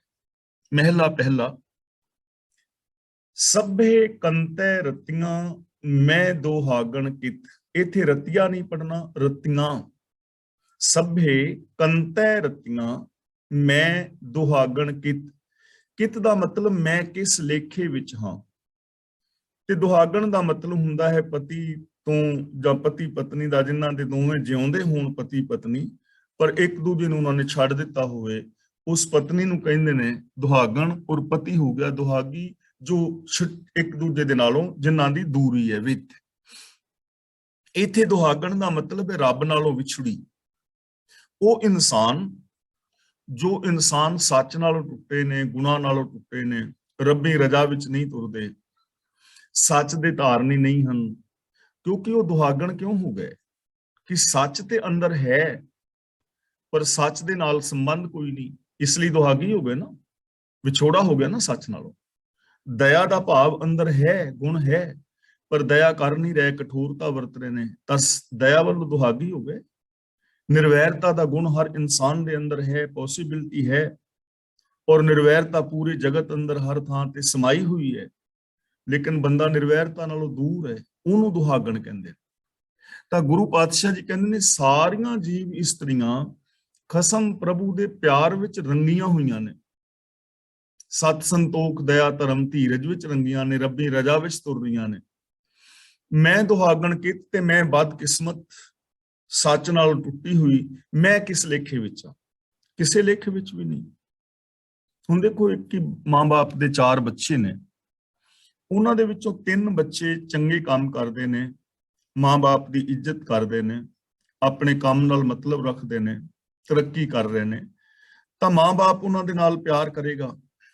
ਲੇਕਿਨ ਇੱਕ ਬੱਚਾ, ਜਿਹੜਾ ਬੱਚਾ ਹਰ ਰੋਜ਼ ਮਾਂ-ਬਾਪ ਨੂੰ ਉਲਾਮੇ ਦਵਾਉਂਦਾ ਹੈ, ਚੋਰੀਆਂ ਕਰਦਾ ਹੈ, ਕਰੈਕਟਰ ਤੋਂ ਹੀਣਾ ਹੈ, ਨਸ਼ੇ ਵਰਤਦਾ ਹੈ, ਤਾਂ ਉਸ ਬੱਚੇ ਨੂੰ ਤੇ ਮਾਂ-ਬਾਪ ਵੀ ਘਰੋਂ ਕੱਢ ਦਿੰਦੇ ਨੇ ਨਾ। ਬਹੁਤ ਸਾਰੀਆਂ ਅਖਬਾਰਾਂ ਵਿੱਚ ਖਬਰਾਂ ਆਉਂਦੀਆਂ ਨੇ ਕਿ ਮੈਂ ਆਪਣੇ ਫਲਾਂ ਬੱਚੇ ਨੂੰ ਆਪਣੀ ਚਲ ਔਰ ਅਚਲ ਸੰਪत्ति ਤੋਂ ਬੇਦਖਲ ਕਰਦਾ ਹਾਂ, ਕਿਉਂਕਿ ਉਹ ਮੇਰੇ ਆਗਿਆ ਦੇ ਅੰਦਰ ਨਹੀਂ ਹੈ, ਤੇ ਉਸ ਦੇ ਨਾਲ ਵਿਹਾਰ ਕਰਨ ਵਾਲਾ ਹਰ ਇਨਸਾਨ ਆਪਣਾ ਜ਼ਿੰਮੇਵਾਰ ਆਪ ਹੋਵੇਗਾ। ਹੁਣ ਐਸਾ ਕਿਉਂ ਕਰ ਦਿੱਤਾ? ਉਸ ਬੱਚੇ ਦੇ ਵਾਸਤੇ ਇੱਕ ਮਾਂ-ਬਾਪ ਨੇ ਐਸਾ ਕਿਉਂ ਸੋਚਿਆ? ਮਾਂ-ਬਾਪ ਦੀ ਗਲਤੀ ਨਹੀਂ ਹੈ, ਬੱਚੇ ਦੇ ਕਰਮ ਐਸੇ ਨੇ। ਤੇ ਫਿਰ ਉਹ ਬੱਚਾ ਸੋਚ ਸਕਦਾ ਨਾ ਕਿ ਯਾਰ ਮੇਰੇ 3 ਭੈਣ ਭਰਾ ਬਹੁਤ ਚੰਗੇ ਨੇ, ਪਰ ਮੈਂ ਕਿਹੜੀ ਗਿਣਤੀ ਵਿੱਚ ਆ, ਮੈਂ ਆਪ ਹੀ ਨਿਕੰਮਾ। ਜੇ ਕੋਈ ਇਸ ਚੀਜ਼ ਨੂੰ ਮੰਨ ਲੈ ਤਾਂ ਉਹਦੇ ਅੰਦਰ ਮਿਲਣ ਦੀ ਸੰਭਾਵਨਾ ਹੋ ਸਕਦੀ ਹੈ। ਤਾਂ ਗੁਰੂ ਜੀ ਕਹਿੰਦੇ ਨੇ ਸਾਰੀਆਂ ਜੀਵ ਇਸਤਰੀਆਂ ਰੱਬੀ ਪ੍ਰੇਮ ਦੇ ਅੰਦਰ ਰੰਗੀਆਂ ਹੋਈਆਂ ਨੇ। ਮੈਂ ਕਿਸ ਲੇਖੇ ਵਿੱਚ ਆ? ਮੈਂ ਕਿਸ ਲੇਖੇ ਵਿੱਚ? ਹੁਣ ਇਹ ਚੀਜ਼ ਨੂੰ ਫਿਰ ਸਮਝਣਾ ਕਿ ਜਿਹੜਾ ਵਿਗੜਿਆ ਹੋਇਆ ਬੱਚਾ ਹੈ, ਜੇ ਉਹ ਮਾਂ-ਬਾਪ ਦੇ ਉੱਤੇ ਇਹ ਆਸ ਰੱਖੇ ਕਿ ਉਹ ਮੇਰੇ ਤੇ ਵਿਸ਼ਵਾਸ ਕਰਕੇ ਮੇਰੇ ਨਾਮ ਕੋਈ ਵਪਾਰ ਲਾ ਦੇਣ, ਤਾਂ ਕਿਵੇਂ ਲਾ ਦੇਣ ਜਦੋਂ ਤੱਕ ਉਹ ਵਿਸ਼ਵਾਸ ਦਾ ਪਾਤਰ ਨਹੀਂ ਬਣਦਾ? ਪ੍ਰੋਬਲਮ ਆਏਗੀ ਨਾ। ਤਾਂ ਇੱਥੇ ਆਪਣੀਆਂ ਕਮੀਆਂ ਨੂੰ ਦੇਖਣਾ ਹੈ, ਔਰ ਜਿਨ੍ਹਾਂ ਨੇ ਪ੍ਰਭੂ ਦੇ ਗੁਣਾਂ ਦੇ ਧਾਰਨੀ ਹੋਏ ਨੇ, ਉਹਨਾਂ ਦੀ ਜ਼ਿੰਦਗੀ ਅੰਦਰ ਜੇ ਸੁੱਖ ਸ਼ਾਂਤੀ ਹੈ, ਤਾਂ ਉਹਨਾਂ ਲੋਕਾਂ ਨਾਲ ਈਰਖਾ ਨਹੀਂ ਕਰਨੀ, ਉਹਨਾਂ ਨਾਲ ਵਿਰੋਧ ਨਹੀਂ ਸਹਿਟਣਾ, ਸਗੋਂ ਆਪਣੀਆਂ ਦੋਸ਼ਾਂ ਨੂੰ ਵੇਖਣ ਦਾ ਯਤਨ ਕਰਨਾ ਹੈ ਕਿ ਮੈਂ ਕਿਸ ਗਿਣਤੀ ਵਿੱਚ ਹਾਂ। ਹੁਣ ਇਸ ਚੀਜ਼ ਨੂੰ ਅਸੀਂ ਇਤਿਹਾਸ ਰਾਹੀਂ ਪਰਖ ਕੇ ਵੇਖਣ ਦਾ ਯਤਨ ਕਰੀਏ ਕਿ ਜਿੱਥੇ ਭਾਈ ਮਤੀ ਦਾਸ, ਭਾਈ ਸਤੀ ਦਾਸ, ਭਾਈ ਦਇਆਲਾ ਜੀ ਖੜੇ ਨੇ, ਕਿ ਉਸ ਸਟੇਜ ਦੇ ਉੱਤੇ ਜੇ ਵਿਚਾਰ ਕੀਤੀ ਜਾਏ ਤਾਂ ਮੇਰੀ ਕੋਈ ਗਿਣਤੀ ਹੈ? ਮੈਂ ਆਪਣੀ ਗੱਲ ਕਰ ਰਿਹਾ ਕਿ ਮੇਰੀ ਕੋਈ ਗਿਣਤੀ ਹੈ ਕਿ ਮੈਂ ਉਹਨਾਂ ਦਾ ਮੁਕਾਬਲਾ ਕਰ ਸਕਦਾ ਹਾਂ? ਭਾਈ ਕਨ੍ਹਈਏ ਦੇ ਨਾਲ ਜੇ ਮੈਂ ਆਪਣੀ ਤੁਲਨਾ ਕਰਾਂ ਤਾਂ ਮੈਂ ਕਿਸ ਗਿਣਤੀ ਵਿੱਚ ਹਾਂ? ਜਿਨ੍ਹਾਂ ਦਾ ਨਾਮ ਅਸੀਂ ਅਰਦਾਸ ਵਿੱਚ ਰੋਜ਼ ਲੈਂਦੇ ਹਾਂ, ਅਸੀਂ ਕਿਸ ਗਿਣਤੀ ਵਿੱਚ ਹਾਂ? ਜੇ ਹੁਣ ਭਗਤ ਸਾਹਿਬਾਨ ਨੇ ਜਾਂ ਹੋਰ ਗੁਰਸਿੱਖ ਨੇ ਜਿਨ੍ਹਾਂ ਨੇ ਚੰਗੀ ਉੱਚੀ ਸੁੱਚੀ ਜ਼ਿੰਦਗੀ ਜੀਵੀ ਹੈ, ਜੋ ਪ੍ਰਭੂ ਦੇ ਅੰਦਰ ਲੀਨ ਹੋਏ ਨੇ, ਜੇ ਉਹਨਾਂ ਨਾਲ ਮੈਂ ਆਪਣਾ ਮੁਕਾਬਲਾ ਕਰਾਂ ਤਾਂ ਮੈਂ ਕਿਸ ਗਿਣਤੀ ਵਿੱਚ ਹਾਂ? ਕਿਸੇ ਗਿਣਤੀ ਵਿੱਚ ਨਹੀਂ ਨਾ। ਤਾਂ ਇਸ ਚੀਜ਼ ਨੂੰ ਸਾਨੂੰ ਸਮਝਾਇਆ ਜਾ ਰਿਹਾ ਹੈ ਕਿ ਹਰ ਬੰਦੇ ਨੂੰ, ਹਰ ਇਨਸਾਨ ਨੂੰ ਇਹ ਸੋਚਣ ਦੀ ਲੋੜ ਹੈ ਕਿ ਮੈਂ ਗਿਣਤੀ ਕਿਹੜੀ ਵਿੱਚ ਹਾਂ। ਜਿਹੜੇ ਰੱਬ ਦੇ ਨਾਲ ਪਿਆਰ ਕਰਨ ਵਾਲੇ ਨੇ, ਗੁਣਾਂ ਨਾਲ ਪਿਆਰ ਕਰਨ ਵਾਲੇ ਹਨ, ਉਹਨਾਂ ਦਾ ਜੀਵਨ ਕਿੰਨਾ ਉੱਚਾ ਸੁੱਚਾ ਹੈ, ਉਹਨਾਂ ਦੀ ਸੋਚ ਕਿੰਨੀ ਉੱਚੀ ਹੈ, ਤੇ ਮੈਂ ਕਿਸ ਗਿਣਤੀ ਵਿੱਚ ਹਾਂ? ਮੈਂ ਤਨ ਅਵਗਣ ਏਤੜੇ, ਖਸਮ ਨਾ ਫੇਰੇ ਚਿੱਤ। ਮੇਰੇ ਤਨ ਵਿੱਚ, ਸਰੀਰ ਵਿੱਚ, ਜੀਵਨ ਵਿੱਚ ਇੰਨੇ ਔਗਣ ਨੇ ਕਿ ਖਸਮ, ਰੱਬ ਮੇਰੇ ਵੱਲ ਧਿਆਨ ਹੀ ਨਹੀਂ ਕਰਦਾ, ਮੇਰੇ ਵੱਲ ਧਿਆਨ ਨਹੀਂ ਦਿੰਦਾ। ਮੈਂ ਰਹਿਮਤ ਦਾ ਪਾਤਰ ਨਹੀਂ ਹਾਂ, ਬਖਸ਼ਿਸ਼ ਦਾ ਪਾਤਰ ਨਹੀਂ ਹਾਂ, ਰੱਬ ਮੇਰੇ ਵੱਲ ਧਿਆਨ ਨਹੀਂ ਦਿੰਦਾ। ਤਾਂ ਹੁਣ ਦੇਖੋ, ਧਿਆਨ ਰੱਬ ਦਾ ਤਾਂ 4 ਚੁਫੇਰੇ ਹੈ ਨਾ। ਹੁਣ ਅਸੀਂ ਆਪ ਹੀ ਰੱਬ ਤੋਂ ਮੂੰਹ ਫੇਰਿਆ ਹੋਇਆ ਹੈ, ਆਪ ਹੀ ਸੱਚ ਤੋਂ ਮੂੰਹ ਫੇਰਿਆ ਹੋਇਆ ਹੈ। ਤਾਂ ਗੁਰੂ ਪਾਤਸ਼ਾਹ ਜੀ ਸਾਨੂੰ ਇੱਥੇ ਸਮਝਾ ਰਹੇ ਨੇ ਕਿ ਜੇ ਜ਼ਿੰਦਗੀ ਦੇ ਵਿੱਚ ਅਵਗੁਣ ਨੇ, ਮਨ ਬਚਨ ਕਰਮ ਕਰਕੇ ਜੇ ਅਵਗੁਣ ਨੇ, ਸੋਚ ਵੀ ਨੈਗੇਟਿਵ ਹੈ, ਮਾੜੀ ਹੈ, ਪਾਪਾਂ ਵਾਲੀ ਹੈ, ਬੋਲਾਂ ਦੇ ਵਿੱਚ ਖਰਵਾਪਨ, ਈਰਖਾ, ਦਵੇਸ਼, ਵੈਰ, ਵਿਰੋਧ ਹੈ, ਬਿਹੇਵੀਅਰ ਵੀ ਚੰਗਾ ਨਹੀਂ, ਤਾਂ ਫਿਰ ਸਾਡੀ ਜ਼ਿੰਦਗੀ ਦੇ ਅੰਦਰ ਸੁੱਖ ਕਿਵੇਂ ਆ ਸਕਦੇ ਨੇ? ਫਿਰ ਮੈਂ ਕਿਵੇਂ ਕਹਿ ਸਕਣਾ ਕਿ ਰੱਬਾ ਮੈਨੂੰ ਸੁੱਖ ਦੇ? ਕਿਵੇਂ ਸੁੱਖ ਦੇਵੇ ਰੱਬ? ਕਿਵੇਂ ਇੱਕ ਸਿਸਟਮ ਤੋਂ ਉਲਟ ਕਿਵੇਂ ਮੈਨੂੰ ਸੁੱਖ ਮਿਲਣ? ਤਾਂ ਗੁਰੂ ਪਾਤਸ਼ਾਹ ਜੀ ਸਮਝਾ ਰਹੇ ਨੇ ਮੇਰੇ ਸਰੀਰ ਵਿੱਚ ਇੰਨੇ ਔਗਣ ਨੇ ਕਿ ਖਸਮ ਮੇਰੇ ਵੱਲ ਧਿਆਨ ਨਹੀਂ ਕਰਦਾ। ਤਾਂ ਇੱਥੇ ਅਸੀਂ ਸੈਲਫ ਐਨਾਲਿਸਿਸ ਕਰਨੀ ਹੈ, ਅਸੀਂ ਆਪਣੇ ਆਪ ਨੂੰ ਪੜਚੋਲਣਾ ਹੈ। ਮਨ ਤੋਂ ਜੋਤ ਸਰੂਪ ਹੈ, महला पहला, हौं बलिहारी तिन को सिफत जिन्हां दे वात। वात का मतलब मुंह विच, दे का मतलब दे, वात का मतलब विच, मुंह विच। हौं बलिहारी, मैं उन्हां तो बलिहार हां, सदके हां जिन्हां दे मुंह विच प्रभु दी सिफत सलाह है। यानी जो जबान नाल हमेशा रब्बी गुणां दी गल करदे ने, सच दी, दया दी, प्रेम दी, निरभैता दी, निर्वैरता दी, जो हमेशा पॉजिटिव बोलते ने, सकारात्मक बोलते ने, जिन्हां दे बोल प्यार वाले ने, जिन्हां दे बोल भले वाले ने, जो रब्बी गुणा वाले बोल रहे ने, मैं उन्हां तो कुर्बान हाँ, उन्हां तो वारने सदके हाँ। ਤਾਂ ਅਸੀਂ ਐਸੇ ਪੁਰਸ਼ਾਂ ਦਾ ਇੱਕ ਤਾਂ ਸਤਿਕਾਰ ਕਰਨਾ ਹੈ ਜਿਨ੍ਹਾਂ ਦੀ ਬੋਲ ਬਾਣੀ ਦੇ ਅੰਦਰ ਰੱਬੀ ਗੁਣ ਗੁਰੂ ਦੀ ਗੱਲ ਹੈ। ਦੂਜੀ ਗੱਲ, ਐਸੇ ਲੋਕਾਂ ਦੀ ਸੰਗਤ ਕਰਨੀ ਹੈ। ਜਦੋਂ ਅਸੀਂ ਐਸੇ ਲੋਕਾਂ ਦੀ ਸੰਗਤ ਕਰਾਂਗੇ ਤਾਂ ਸਾਡੀ ਜ਼ਿੰਦਗੀ ਦੇ ਅੰਦਰ ਵੀ ਗੁਣ ਆਉਣਗੇ, ਸਾਡੀ ਬੋਲ ਬਾਣੀ ਵਿੱਚ ਵੀ ਸੁਧਾਰ ਹੋਏਗਾ। ਮੈਂ ਉਹਨਾਂ ਤੋਂ ਕੁਰਬਾਨ ਆ ਜਿਨ੍ਹਾਂ ਦੇ ਜ਼ਬਾਨ ਦੇ ਅੰਦਰ ਹਮੇਸ਼ਾ ਪ੍ਰਭੂ ਦੀ ਸਿਫਤ ਸਲਾਹ ਹੈ। ਸਭ ਰਾਤੀ ਸੁਹਾਗਣੀ ਇੱਕ ਮੈਂ ਦੁਹਾਗਣ ਰਾਤ। ਸਭ ਰਾਤੀ ਬਿੰਦੀ ਲਗਾ ਕੇ, ਰਾਤੀ ਦਾ ਮਤਲਬ ਰਾਤਾਂ, ਸੁਹਾਗਣੀ ਦਾ ਮਤਲਬ ਜੋ ਸੁਹਾਗਣਾ ਨੇ ਪਤੀ ਦੇ ਨਾਲ ਮਿਲੀਆਂ ਨੇ, ਰੱਬੀ ਰਜਾ ਵਿੱਚ ਤੁਰਨ ਵਾਲੇ ਜੋ ਜੀਵ ਨੇ, ਜੋ ਰੱਬੀ ਰਜਾ ਵਿੱਚ ਤੁਰਨ ਵਾਲੇ ਨੇ। ਸਭ ਰਾਤੀ, ਸਾਰੀਆਂ ਰਾਤਾਂ ਉਹਨਾਂ ਨੂੰ ਮਿਲਦੀਆਂ ਨੇ, ਭਾਵ ਕਿ ਉਹਨਾਂ ਦਾ ਹਰ ਸਮੇਂ ਪ੍ਰਭੂ ਦੇ ਨਾਲ ਮਿਲਾਪ ਬਣਿਆ ਰਹਿੰਦਾ ਹੈ। ਕੋਈ ਦਿਨ, ਕੋਈ ਰਾਤ, ਕੋਈ ਪਲ ਉਹਨਾਂ ਦਾ ਵਿਛੋੜੇ ਵਿੱਚ ਨਹੀਂ ਗੁਜ਼ਰਦਾ, ਕਿਉਂਕਿ ਉਹ ਹਮੇਸ਼ਾ ਸੱਚ ਦੇ ਨਾਲ ਜੁੜੇ ਨੇ। ਸਭ ਰਾਤੀ ਸੁਹਾਗਣੀ, ਜੋ ਵੀ ਰੱਬੀ ਹੁਕਮ ਦੇ ਵਿੱਚ ਤੁਰਨ ਵਾਲੇ ਨੇ, ਸਾਰੀਆਂ ਰਾਤਾਂ ਪਤੀ ਮਿਲਾਪ ਦੀਆਂ ਉਹਨਾਂ ਨੂੰ ਹੀ ਮਿਲਦੀਆਂ ਨੇ, ਭਾਵ ਉਹ ਹਰ ਸਮੇਂ ਰੱਬ ਦੇ ਨਾਲ ਮਿਲੇ ਹੋਏ ਨੇ। ਇੱਕ ਮੈਂ ਦੁਹਾਗਣ ਰਾਤ, ਤੇ ਗੁਰੂ ਜੀ ਕਹਿ ਰਹੇ ਨੇ, ਹੇ ਪ੍ਰਭੂ ਮੈਨੂੰ ਦੁਹਾਗਣ ਨੂੰ ਵੀ ਇੱਕ ਰਾਤ ਦੇ, ਮੇਰੇ ਨਾਲ ਵੀ ਤੇਰਾ ਮਿਲਾਪ ਹੋਵੇ, ਮੈਂ ਵੀ ਤੈਨੂੰ ਮਿਲ ਸਕਾਂ, ਮੈਂ ਵੀ ਤੈਨੂੰ ਤੱਕ ਸਕਾਂ। ਤਾਂ ਇੱਥੇ ਦੋ ਚੀਜ਼ਾਂ ਦੱਸੀਆਂ ਜਾ ਰਹੀਆਂ ਨੇ ਇਸ ਪਾਵਨ ਪੰਕਤੀ ਵਿੱਚ, ਕਿ ਜੋ ਰੱਬੀ ਰਜਾ ਵਿੱਚ ਤੁਰਨ ਵਾਲੇ ਨੇ ਉਹਨਾਂ ਦਾ ਮਿਲਾਪ ਹਰ ਵਕਤ ਹੈ। ਤੇ ਦੂਜੀ ਗੱਲ ਸਾਨੂੰ ਇਹ ਦੱਸੀ ਜਾ ਰਹੀ ਹੈ ਕਿ ਜੋ ਦੁਹਾਗੀ ਨੇ, ਭਾਵ ਜਿਨ੍ਹਾਂ ਦਾ ਵਿਛੋੜਾ ਹੈ, ਜੇ ਉਹ ਵੀ ਚਾਹਣ, ਜੇ ਉਹਨਾਂ ਦੀ ਜ਼ਿੰਦਗੀ ਦੇ ਅੰਦਰ ਤਾਂਗ ਪੈਦਾ ਹੋ ਜਾਏ ਤਾਂ ਮਿਲਾਪ ਦੀ ਸੰਭਾਵਨਾ ਉਹਨਾਂ ਵਿੱਚ ਵੀ ਹੈ। ਹੁਣ ਮਿਲਾਪ ਦੀ ਸੰਭਾਵਨਾ ਹੈ, ਪਰ ਜੇ ਅੰਦਰ ਤਾਂਗ ਪੈਦਾ ਹੋਏ ਨਾ, ਇੱਕ ਮੈਂ ਦੁਹਾਗਣ ਰਾਤ, ਕਿ ਮੈਨੂੰ ਵੀ ਦੁਹਾਗਣ ਨੂੰ ਇੱਕ ਰਾਤ ਮਿਲੇ, ਮਿਲਾਪ ਦਾ ਪਲ ਮਿਲੇ, ਤਾਂ ਇਹਦੇ ਅੰਦਰ ਇੱਕ ਤਮੰਨਾ ਹੈ, ਇੱਕ ਤਾਂਗ ਹੈ, ਆਪਣੇ ਅੰਦਰ ਤਾਂਗ ਪੈਦਾ ਕਰਨੀ ਹੈ। ਜੇ ਕੋਈ ਵਿਕਾਰੀ ਮਨੁੱਖ ਵੀ ਚੰਗੇ ਹੋਣ ਦੀ ਤਾਂਗ ਆਪਣੀ ਜ਼ਿੰਦਗੀ ਦੇ ਅੰਦਰ ਪੈਦਾ ਕਰ ਲਵੇ ਤਾਂ ਉਹਦੇ ਚੰਗੇ ਬਣਨ ਦੀ ਸੰਭਾਵਨਾ ਹੈ। ਪੌੜੀ, ਦਰ ਮੰਗਤ ਜਾਚੈ ਦਾਨ, ਹਰ ਦੀਜੈ ਕਿਰਪਾ ਕਰ। ਇਹਨੂੰ ਕਿਰਪਾ ਨਹੀਂ ਪੜਨਾ, ਕਿਰਪਾ, ਕੱਕੇ ਦੇ ਪੈਰ ਥੱਲੇ ਅੱਧਾ ਰਾਰਾ। ਦਰ ਮੰਗਤ ਜਾਚੈ ਦਾਨ, ਹਰ ਦੀਜੈ ਕਿਰਪਾ ਕਰ। ਦਰ ਦਾ ਮਤਲਬ ਦਰ ਤੇ ਸ਼ਰਨੀ ਪੈ ਕੇ, ਜਾਚੈ ਤੋਂ ਭਾਵ ਮੰਗਦਾ ਹੈ, ਹਰ ਦਾ ਮਤਲਬ ਹੇ ਹਰੀ, ਹੇ ਪ੍ਰਭੂ ਮੈਂ ਤੇਰੇ ਦਰ ਦਾ ਭਿਖਾਰੀ, ਤੇਰੇ ਦਰ ਤੇ ਆ ਕੇ ਖੈਰ ਮੰਗਦਾ ਹਾਂ, ਮਿਹਰ ਕਰਕੇ ਮੈਨੂੰ ਖੈਰ ਪਾ, ਮੈਨੂੰ ਦਾਨ ਦੇ, ਮੈਨੂੰ ਦਾਤ ਬਖਸ਼, ਮੇਰੇ ਤੇ ਕਿਰਪਾ ਕਰ।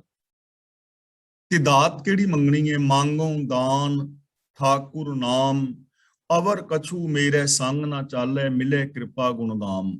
ਮੰਗਣਾ ਹੈ ਰੱਬੀ ਰਜਾ ਦੇ ਵਿੱਚ ਤੁਰਨਾ, ਮੰਗਣਾ ਹੈ ਰੱਬੀ ਗੁਣਾਂ ਦੀ ਦਾਤ, ਔਰ ਇਹ ਉਹੀ ਮੰਗੇਗਾ ਜਿਸ ਦੀ ਜ਼ਿੰਦਗੀ ਦੇ ਅੰਦਰ ਚਾਹਤ ਹੈ।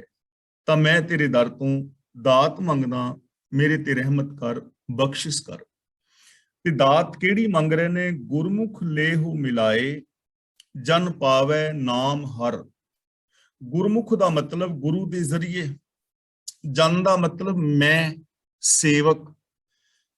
ਮੈਨੂੰ ਗੁਰੂ ਦੇ ਸਨਮੁਖ ਕਰਕੇ ਆਪਣੇ ਚਰਨਾਂ ਵਿੱਚ ਜੋੜ ਲੈ, ਮੈਂ ਤੇਰਾ ਸੇਵਕ, ਤੇਰੇ ਹੁਕਮ, ਤੇਰੇ ਗੁਣਾਂ ਦੀ ਦਾਤ ਪ੍ਰਾਪਤ ਕਰ ਸਕਾਂ। ਗੁਰਮੁਖ, ਗੁਰਮੁਖ ਦਾ ਮਤਲਬ ਗੁਰੂ ਦੇ ਜ਼ਰੀਏ, ਗੁਰੂ ਦੀ ਸਨਮੁਖ ਕਰਕੇ, ਕਿ ਹੇ ਮਾਲਕ ਮੈਨੂੰ ਵੀ ਗੁਰੂ ਦੇ ਚਰਨਾਂ ਦੀ ਸ਼ਰਨ ਬਖਸ਼, ਔਰ ਗੁਰੂ ਦੱਸੇ ਰਾਹਾਂ ਤੇ ਤੋਰ ਕੇ ਮੈਨੂੰ ਵੀ ਆਪਣੇ ਨਾਲ ਮਿਲਾ ਲੈ। जिस करके मैं तेरी सिफत सलाह पा सका, मैनू तेरे हुक्म दी सूझ आ सके। नाम दा मतलब सिफत सलाह, नाम दा मतलब रब्बी गुण, नाम दा मतलब रब्बी हुक्म, जिस करके ये तेरा दास भी तेरे शुभ गुणां दी दात हासिल कर सके, मैनू भी गुरु दे जरिए अपने नाल मिला लो।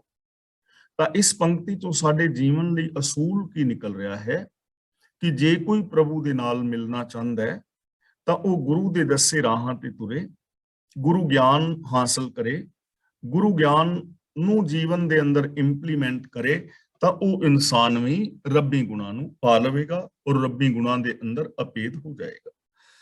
ਅਨਹਦ ਸ਼ਬਦ ਵਜਾਏ ਜੋਤੀ ਜੋਤ ਧਰ। ਅਨਹਦ ਦਾ ਮਤਲਬ ਇੱਕ ਰਸ, ਅਨਹਦ ਸ਼ਬਦ ਵਜਾਏ, ਸ਼ਬਦ ਵਜਾਏ ਦਾ ਮਤਲਬ ਸਿਫਤ ਸਲਾਹ ਦਾ ਗੀਤ, ਵਜਾਏ ਦਾ ਮਤਲਬ ਮੈਂ ਗਾਵਾਂ, ਇਹ ਸਿਫਤ ਸਲਾਹ ਦਾ ਜੋ ਗੀਤ ਹੈ ਮੈਂ ਲਗਾਤਾਰ ਗਾਵਾਂ। ਅਨਹਦ ਦਾ ਮਤਲਬ ਲਗਾਤਾਰ। ਇੱਥੇ ਅਨਹਦ ਸ਼ਬਦ ਵਜਾਏ ਦਾ ਮਤਲਬ ਬਹੁਤ ਸਾਰੇ ਵੀਰਾਂ ਨੇ ਅਰਥ ਕੀਤੇ ਨੇ ਕਿ ਮੈਂ ਦਸਮ ਦੁਆਰ ਦੇ ਅੰਦਰ ਅਨਾਹਦ ਨਾਦ ਵਜਾਵਾਂ ਤੇ ਸੁਣਾ। ਇੱਥੇ ਉਸ ਅਨਾਹਦ ਨਾਦ ਦੀ ਗੱਲ ਨਹੀਂ ਹੈ। ਇੱਥੇ ਅਨਹਦ ਦਾ ਮਤਲਬ ਹੈ ਲਗਾਤਾਰ, ਸ਼ਬਦ ਦਾ ਮਤਲਬ ਹੈ ਉਪਦੇਸ਼ ਯਾਨੀ ਰੱਬ ਦੀ ਸਿਫਤ ਸਲਾਹ, ਵਜਾਏ ਦਾ ਮਤਲਬ ਮੈਂ ਵਜਾਵਾਂ, ਮੈਂ ਕਰਾਂ, ਯਾਨੀ ਮੈਂ ਤੇਰੀ ਸਿਫਤ ਸਲਾਹ ਨੂੰ ਲਗਾਤਾਰ ਕਰਾਂ, ਹਰ ਪਲ ਮੈਂ ਰੱਬੀ ਗੁਣਾਂ ਦੇ ਨਾਲ ਜੁੜਿਆ ਰਹਾ। ਜੋਤੀ ਜੋਤ ਧਰ, ਤੇ ਤੇਰੀ ਜੋਤ ਵਿੱਚ ਆਪਣੀ ਜੋਤ ਨੂੰ ਧਰ ਦਿਆਂ, ਤੇਰੀ ਜੋਤ ਦੇ ਅੰਦਰ ਆਪਣੀ ਜੋਤ ਨੂੰ ਮਿਲਾ ਦਿਆਂ, ਤੇਰੀ ਸੋਚ ਦੇ ਅੰਦਰ ਆਪਣੀ ਸੋਚ ਨੂੰ ਮਿਲਾ ਦਿਆਂ। ਮੈਂ ਆਪਣੀ ਸੋਚ ਨੂੰ ਰੱਬ ਦੀ ਸੋਚ ਵਿੱਚ ਮਿਲਾਣਾ ਹੈ, ਮੈਂ ਆਪਣੀ ਸੋਚ ਨੂੰ ਗੁਰੂ ਦੀ ਸੋਚ ਵਿੱਚ ਮਿਲਾਣਾ ਹੈ। ਜੇ ਮੈਂ ਲਗਾਤਾਰ ਰੱਬੀ ਸਿਫਤ ਸਲਾਹ ਕਰਾਂ ਔਰ ਆਪਣੀ ਸੋਚ ਨੂੰ ਰੱਬ ਦੀ ਸੋਚ ਵਿੱਚ ਮਿਲਾ ਦਿਆਂ, ਮੇਰੇ ਤੇ ਇਹ ਰਹਿਮਤ ਕਰ, ਤਾਂ ਸਾਡੀ ਜ਼ਿੰਦਗੀ ਦਾ ਇਹ ਗੋਲ ਹੋਣਾ ਚਾਹੀਦਾ ਹੈ। ਅਸੀਂ ਹਰ ਪਲ ਰੱਬੀ ਗੁਣਾਂ ਦੀ ਗੱਲ ਕਰੀਏ ਔਰ ਆਪਣੀ ਸੋਚ ਨੂੰ ਰੱਬੀ ਗੁਣਾਂ ਦੇ ਵਿੱਚ, ਰੱਬ ਵਾਲੀ ਸੋਚ ਵਿੱਚ ਮਿਲਾ ਦਈਏ, ਸਾਡੀ ਸੋਚ ਰੱਬ ਵਰਗੀ ਹੋ ਜਾਏ। ਹਿਰਦੈ ਹਰ ਗੁਣ ਗਾਏ, ਜੈ ਜੈ ਸ਼ਬਦ ਹਰ। ਜੈ ਜੈ ਸ਼ਬਦ ਹਰ ਦਾ ਮਤਲਬ ਪ੍ਰਭੂ ਦੀ ਜੈਕਾਰ ਦੀ ਬਾਣੀ, ਸ਼ਬਦ ਦਾ ਮਤਲਬ ਸਿਫਤ ਸਲਾਹ, ਜੈ ਜੈਕਾਰ ਦਾ ਮਤਲਬ ਸਿਫਤ ਕਰਨੀ। ਹਿਰਦੈ ਹਰ ਗੁਣ ਗਾਏ, ਤੇਰੀ ਜੈ ਜੈਕਾਰ ਦੀ ਬਾਣੀ ਤੇ ਗੁਣ ਮੈਂ ਆਪਣੇ ਹਿਰਦੇ ਦੇ ਵਿੱਚ ਗਾਵਾਂ, ਯਾਨੀ ਤੇਰੀ ਸਿਫਤ ਸਲਾਹ ਦੀ ਬਾਣੀ ਔਰ ਤੇਰੇ ਗੁਣਾਂ ਨੂੰ ਮੈਂ ਆਪਣੇ ਹਿਰਦੇ ਦੇ ਵਿੱਚ ਟਿਕਾਵਾਂ, ਸੋਚ ਦੇ ਅੰਦਰ ਟਿਕਾਵਾਂ। ਹਿਰਦੇ ਦਾ ਮਤਲਬ ਸੋਚ ਔਰ ਗੁਣ ਗਾਏ ਦਾ ਮਤਲਬ ਜ਼ਬਾਨ ਦੇ ਨਾਲ ਮੈਂ ਤੇਰੇ ਗੁਣਾਂ ਦੀ ਗੱਲ ਕਰਾਂ। ਤਾਂ ਸਾਰੀ ਪੰਕਤੀ ਦਾ ਮੀਨਿੰਗ ਇਹ ਹੋ ਜਾਏਗਾ, ਹਿਰਦੈ ਹਰ ਗੁਣ ਗਾਏ, ਜੈ ਜੈ ਸ਼ਬਦ ਹਰ। ਦਿਲੋਂ ਹਰੀ ਦੇ ਗੁਣ ਗਾਵੇ ਔਰ ਹਰੀ ਦੀ ਜੈ ਜੈ ਦਾ ਸ਼ਬਦ ਕਰੇ, ਭਾਵ ਕਿ ਮਨ ਦੇ ਅੰਦਰ ਰੱਬੀ ਗੁਣਾਂ ਨੂੰ ਵਸਾਏ ਔਰ ਰੱਬੀ ਗੁਣਾਂ ਨੂੰ ਆਪਣੇ ਜੀਵਨ ਦੇ ਅੰਦਰ ਇੰਪਲੀਮੈਂਟ ਕਰੇ। ਜਗ ਮਹਿ ਵਰਤੈ ਆਪ, ਹਰ ਸੇਤੀ ਪ੍ਰੀਤ ਕਰ। ਕਿ ਮੈਂ ਤੇਰੇ ਨਾਲ ਪਿਆਰ ਕਰਾਂ ਤੇ ਇਸ ਤਰ੍ਹਾਂ ਮੈਨੂੰ ਇਹ ਯਕੀਨ ਹੋ ਜਾਏ ਕਿ ਜਗਤ ਵਿੱਚ ਪ੍ਰਭੂ ਆਪ ਹੀ ਹਰ ਥਾਂ ਵਰਤ ਰਿਹਾ ਹੈ। हे ਮਾਲਕ, ਮੇਰੇ ਤੇ ਕਿਰਪਾ ਕਰ ਕਿ ਮੈਂ ਤੇਰੇ ਨਾਲ ਪਿਆਰ ਕਰਾਂ ਔਰ ਮੈਨੂੰ ਯਕੀਨ ਹੋਵੇ, ਮੇਰਾ ਇਹ ਵਿਸ਼ਵਾਸ ਬਣ ਜਾਏ ਕਿ ਜਗਤ ਦੇ ਅੰਦਰ ਚਾਰ ਚਫੇਰੇ ਰੱਬ ਆਪ ਹੀ ਵਰਤ ਰਿਹਾ ਹੈ। ਇਹ ਵਿਸ਼ਵਾਸ ਬਣ ਜਾਏ ਤਾਂ ਦੇਖੋ ਜ਼ਿੰਦਗੀ ਬਿਲਕੁਲ ਚੇਂਜ ਹੋ ਜਾਏਗੀ। ਜੇ ਸਾਨੂੰ ਅਦਿਸਤਾ ਹੋਇਆ ਸੰਸਾਰ ਰੱਬ ਦੇ ਰੂਪ ਵਿੱਚ ਵੇਖਣਾ ਸ਼ੁਰੂ ਕਰ ਲਈਏ, ਪੂਰੇ ਅੰਦਰੋਂ ਦਿਲੋਂ, ਕਿ ਇਹ ਵਿਸ਼ ਸੰਸਾਰ ਤੁਮ ਦੇਖਦੇ ਹਰ ਕਾ ਰੂਪ ਹੈ, ਇਹ ਦਿਲ ਦੇ ਅੰਦਰ ਭਾਵਨਾ ਹੋਵੇ ਔਰ ਬਿਹੇਵੀਅਰ ਵਿੱਚ ਵੀ ਹੋਵੇ, ਬੋਲਾਂ ਵਿੱਚ ਵੀ ਹੋਵੇ। ਤੇ ਦੂਜੀ ਗੱਲ ਕਿ ਸਭ ਮੈਂ ਜੋਤ ਜੋਤ ਹੈ ਸੋਏ, ਇਹ ਵਿਸ਼ਵਾਸ ਦੇ ਨਾਲ ਬੰਦਾ ਜੀਵੇ ਕਿ ਹਰ ਇੱਕ ਦੇ ਅੰਦਰ ਰੱਬ ਦੀ ਜੋਤ ਹੈ, ਹਰ ਇਨਸਾਨ ਰੱਬ ਦਾ ਰੂਪ ਹੈ, ਰੱਬ ਤੋਂ ਵੱਖਰਾ ਨਹੀਂ ਹੈ। ਜੇ ਹਰ ਇਨਸਾਨ ਦਾ ਇਹ ਵਿਸ਼ਵਾਸ ਬਣ ਜਾਏ ਔਰ ਹਰ ਇੱਕ ਇਨਸਾਨ ਹਰ ਦੂਜੇ ਦੇ ਨਾਲ ਇਹੋ ਜਿਹਾ ਬਿਹੇਵੀਅਰ ਕਰੇ, ਇੰਪਲੀਮੈਂਟ ਕਰੇ ਇਹਨਾਂ ਚੀਜ਼ਾਂ ਨੂੰ, ਤਾਂ ਜ਼ਿੰਦਗੀ ਦੇਖੋ ਕੈਸੀ ਹੋਏਗੀ। ਗੱਲ ਤਾਂ ਵਿਸ਼ਵਾਸ ਦੀ ਹੈ ਨਾ। ਹੁਣ ਸਾਨੂੰ ਇਸ ਚੀਜ਼ ਤੇ ਵਿਸ਼ਵਾਸ ਨਹੀਂ ਆ ਰਿਹਾ। ਗੁਰੂ ਜੀ ਸਾਨੂੰ ਬਾਰ-ਬਾਰ ਸਮਝਾ ਰਹੇ ਨੇ, ਇਹ ਵਿਸ਼ ਸੰਸਾਰ ਤੁਮ ਜੇ ਦੇਖਦੇ ਹਰ ਕਾ ਰੂਪ ਹੈ, ਹਰ ਰੂਪ ਨਦਰ ਨਹੀਂ ਆਇਆ। ਸਭ ਮੈਂ ਜੋਤ ਜੋਤ ਹੈ ਸੋਏ। ਸਾਨੂੰ ਸਾਰੀ ਸਮਗਰ ਗੁਰੂ ਗ੍ਰੰਥ ਸਾਹਿਬ ਜੀ ਦੀ ਪਾਵਨ ਬਾਣੀ ਪ੍ਰਭੂ ਦੀ ਸਰਬ ਵਿਆਪਕਤਾ ਦਰਸਾ ਰਹੀ ਹੈ। ਨਾ ਕੋ ਬੈਰੀ ਨਹੀਂ ਬਿਗਾਨਾ, ਸਗਲ ਸੰਗ ਹਮਕੋ ਬਨ ਆਈ ਦਾ ਸੰਦੇਸ਼ ਗੁਰਬਾਣੀ ਸਾਨੂੰ ਦੇ ਰਹੀ ਹੈ। ਸਭ ਕੋ ਮੀਤ ਹਮ ਆਪਨ ਕੀਨਾ, ਹਮ ਸਭਨਾ ਕੇ ਸਾਜਨ, ਦੂਰ ਪਰਾਇਓ ਮਨ ਕਾ ਬਿਰਹਾ ਤੋ ਮੇਲ ਕੀਓ ਮੇਰੇ ਰਾਜਨ। ਇਹ ਸੰਦੇਸ਼ ਤੇ ਸਾਰਿਆਂ ਨੂੰ ਦਿੱਤਾ ਜਾ ਰਿਹਾ ਨਾ, ਪਰ ਹੁਣ ਇਹਦੇ ਤੇ ਵਿਸ਼ਵਾਸ ਹੀ ਜੇ ਕੋਈ ਨਾ ਕਰੇ, ਜੇ ਕੋਈ ਇਸ ਚੀਜ਼ ਨੂੰ ਇੰਪਲੀਮੈਂਟ ਨਾ ਕਰੇ, ਅਮਲ ਵਿੱਚ ਨਾ ਲਿਆਏ, ਤਾਂ ਫਿਰ ਤਾਂ ਜੀਵਨ ਵਿੱਚ ਬਖੇੜੇ ਰਹਿਣਗੇ, ਦੁੱਖ ਰਹਿਣਗੇ, ਚਿੰਤਾਵਾਂ ਰਹਿਣਗੀਆਂ। ਇਸ ਲਈ ਗੁਰੂ ਜੀ ਕਹਿ ਰਹੇ ਨੇ, ਹੇ ਪ੍ਰਭੂ ਮੇਰੇ ਤੇ ਐਸੀ ਰਹਿਮਤ ਕਰ ਕਿ ਮੈਂ ਤੇਰੇ ਨਾਲ ਪ੍ਰੀਤ ਪਾਵਾਂ ਔਰ ਤੈਨੂੰ ਸਾਰੇ ਜਗਤ ਦੇ ਅੰਦਰ ਵਸਦਾ ਹੋਇਆ ਤੱਕਾਂ, ਯਾਨੀ ਤੈਨੂੰ ਜਗਤ ਅੰਦਰ ਸਰਬ ਵਿਆਪਕ ਮੰਨ ਕੇ ਤੇਰੇ ਨਾਲ ਪਿਆਰ ਕਰਾਂ। ਸ਼ਲੋਕ ਮਹਿਲਾ ਪਹਿਲਾ। ਜਿਨੀ ਨਾ ਪਾਇਓ ਪ੍ਰੇਮ ਰਸ, ਕੰਤ ਨਾ ਪਾਇਓ ਸਾਓ।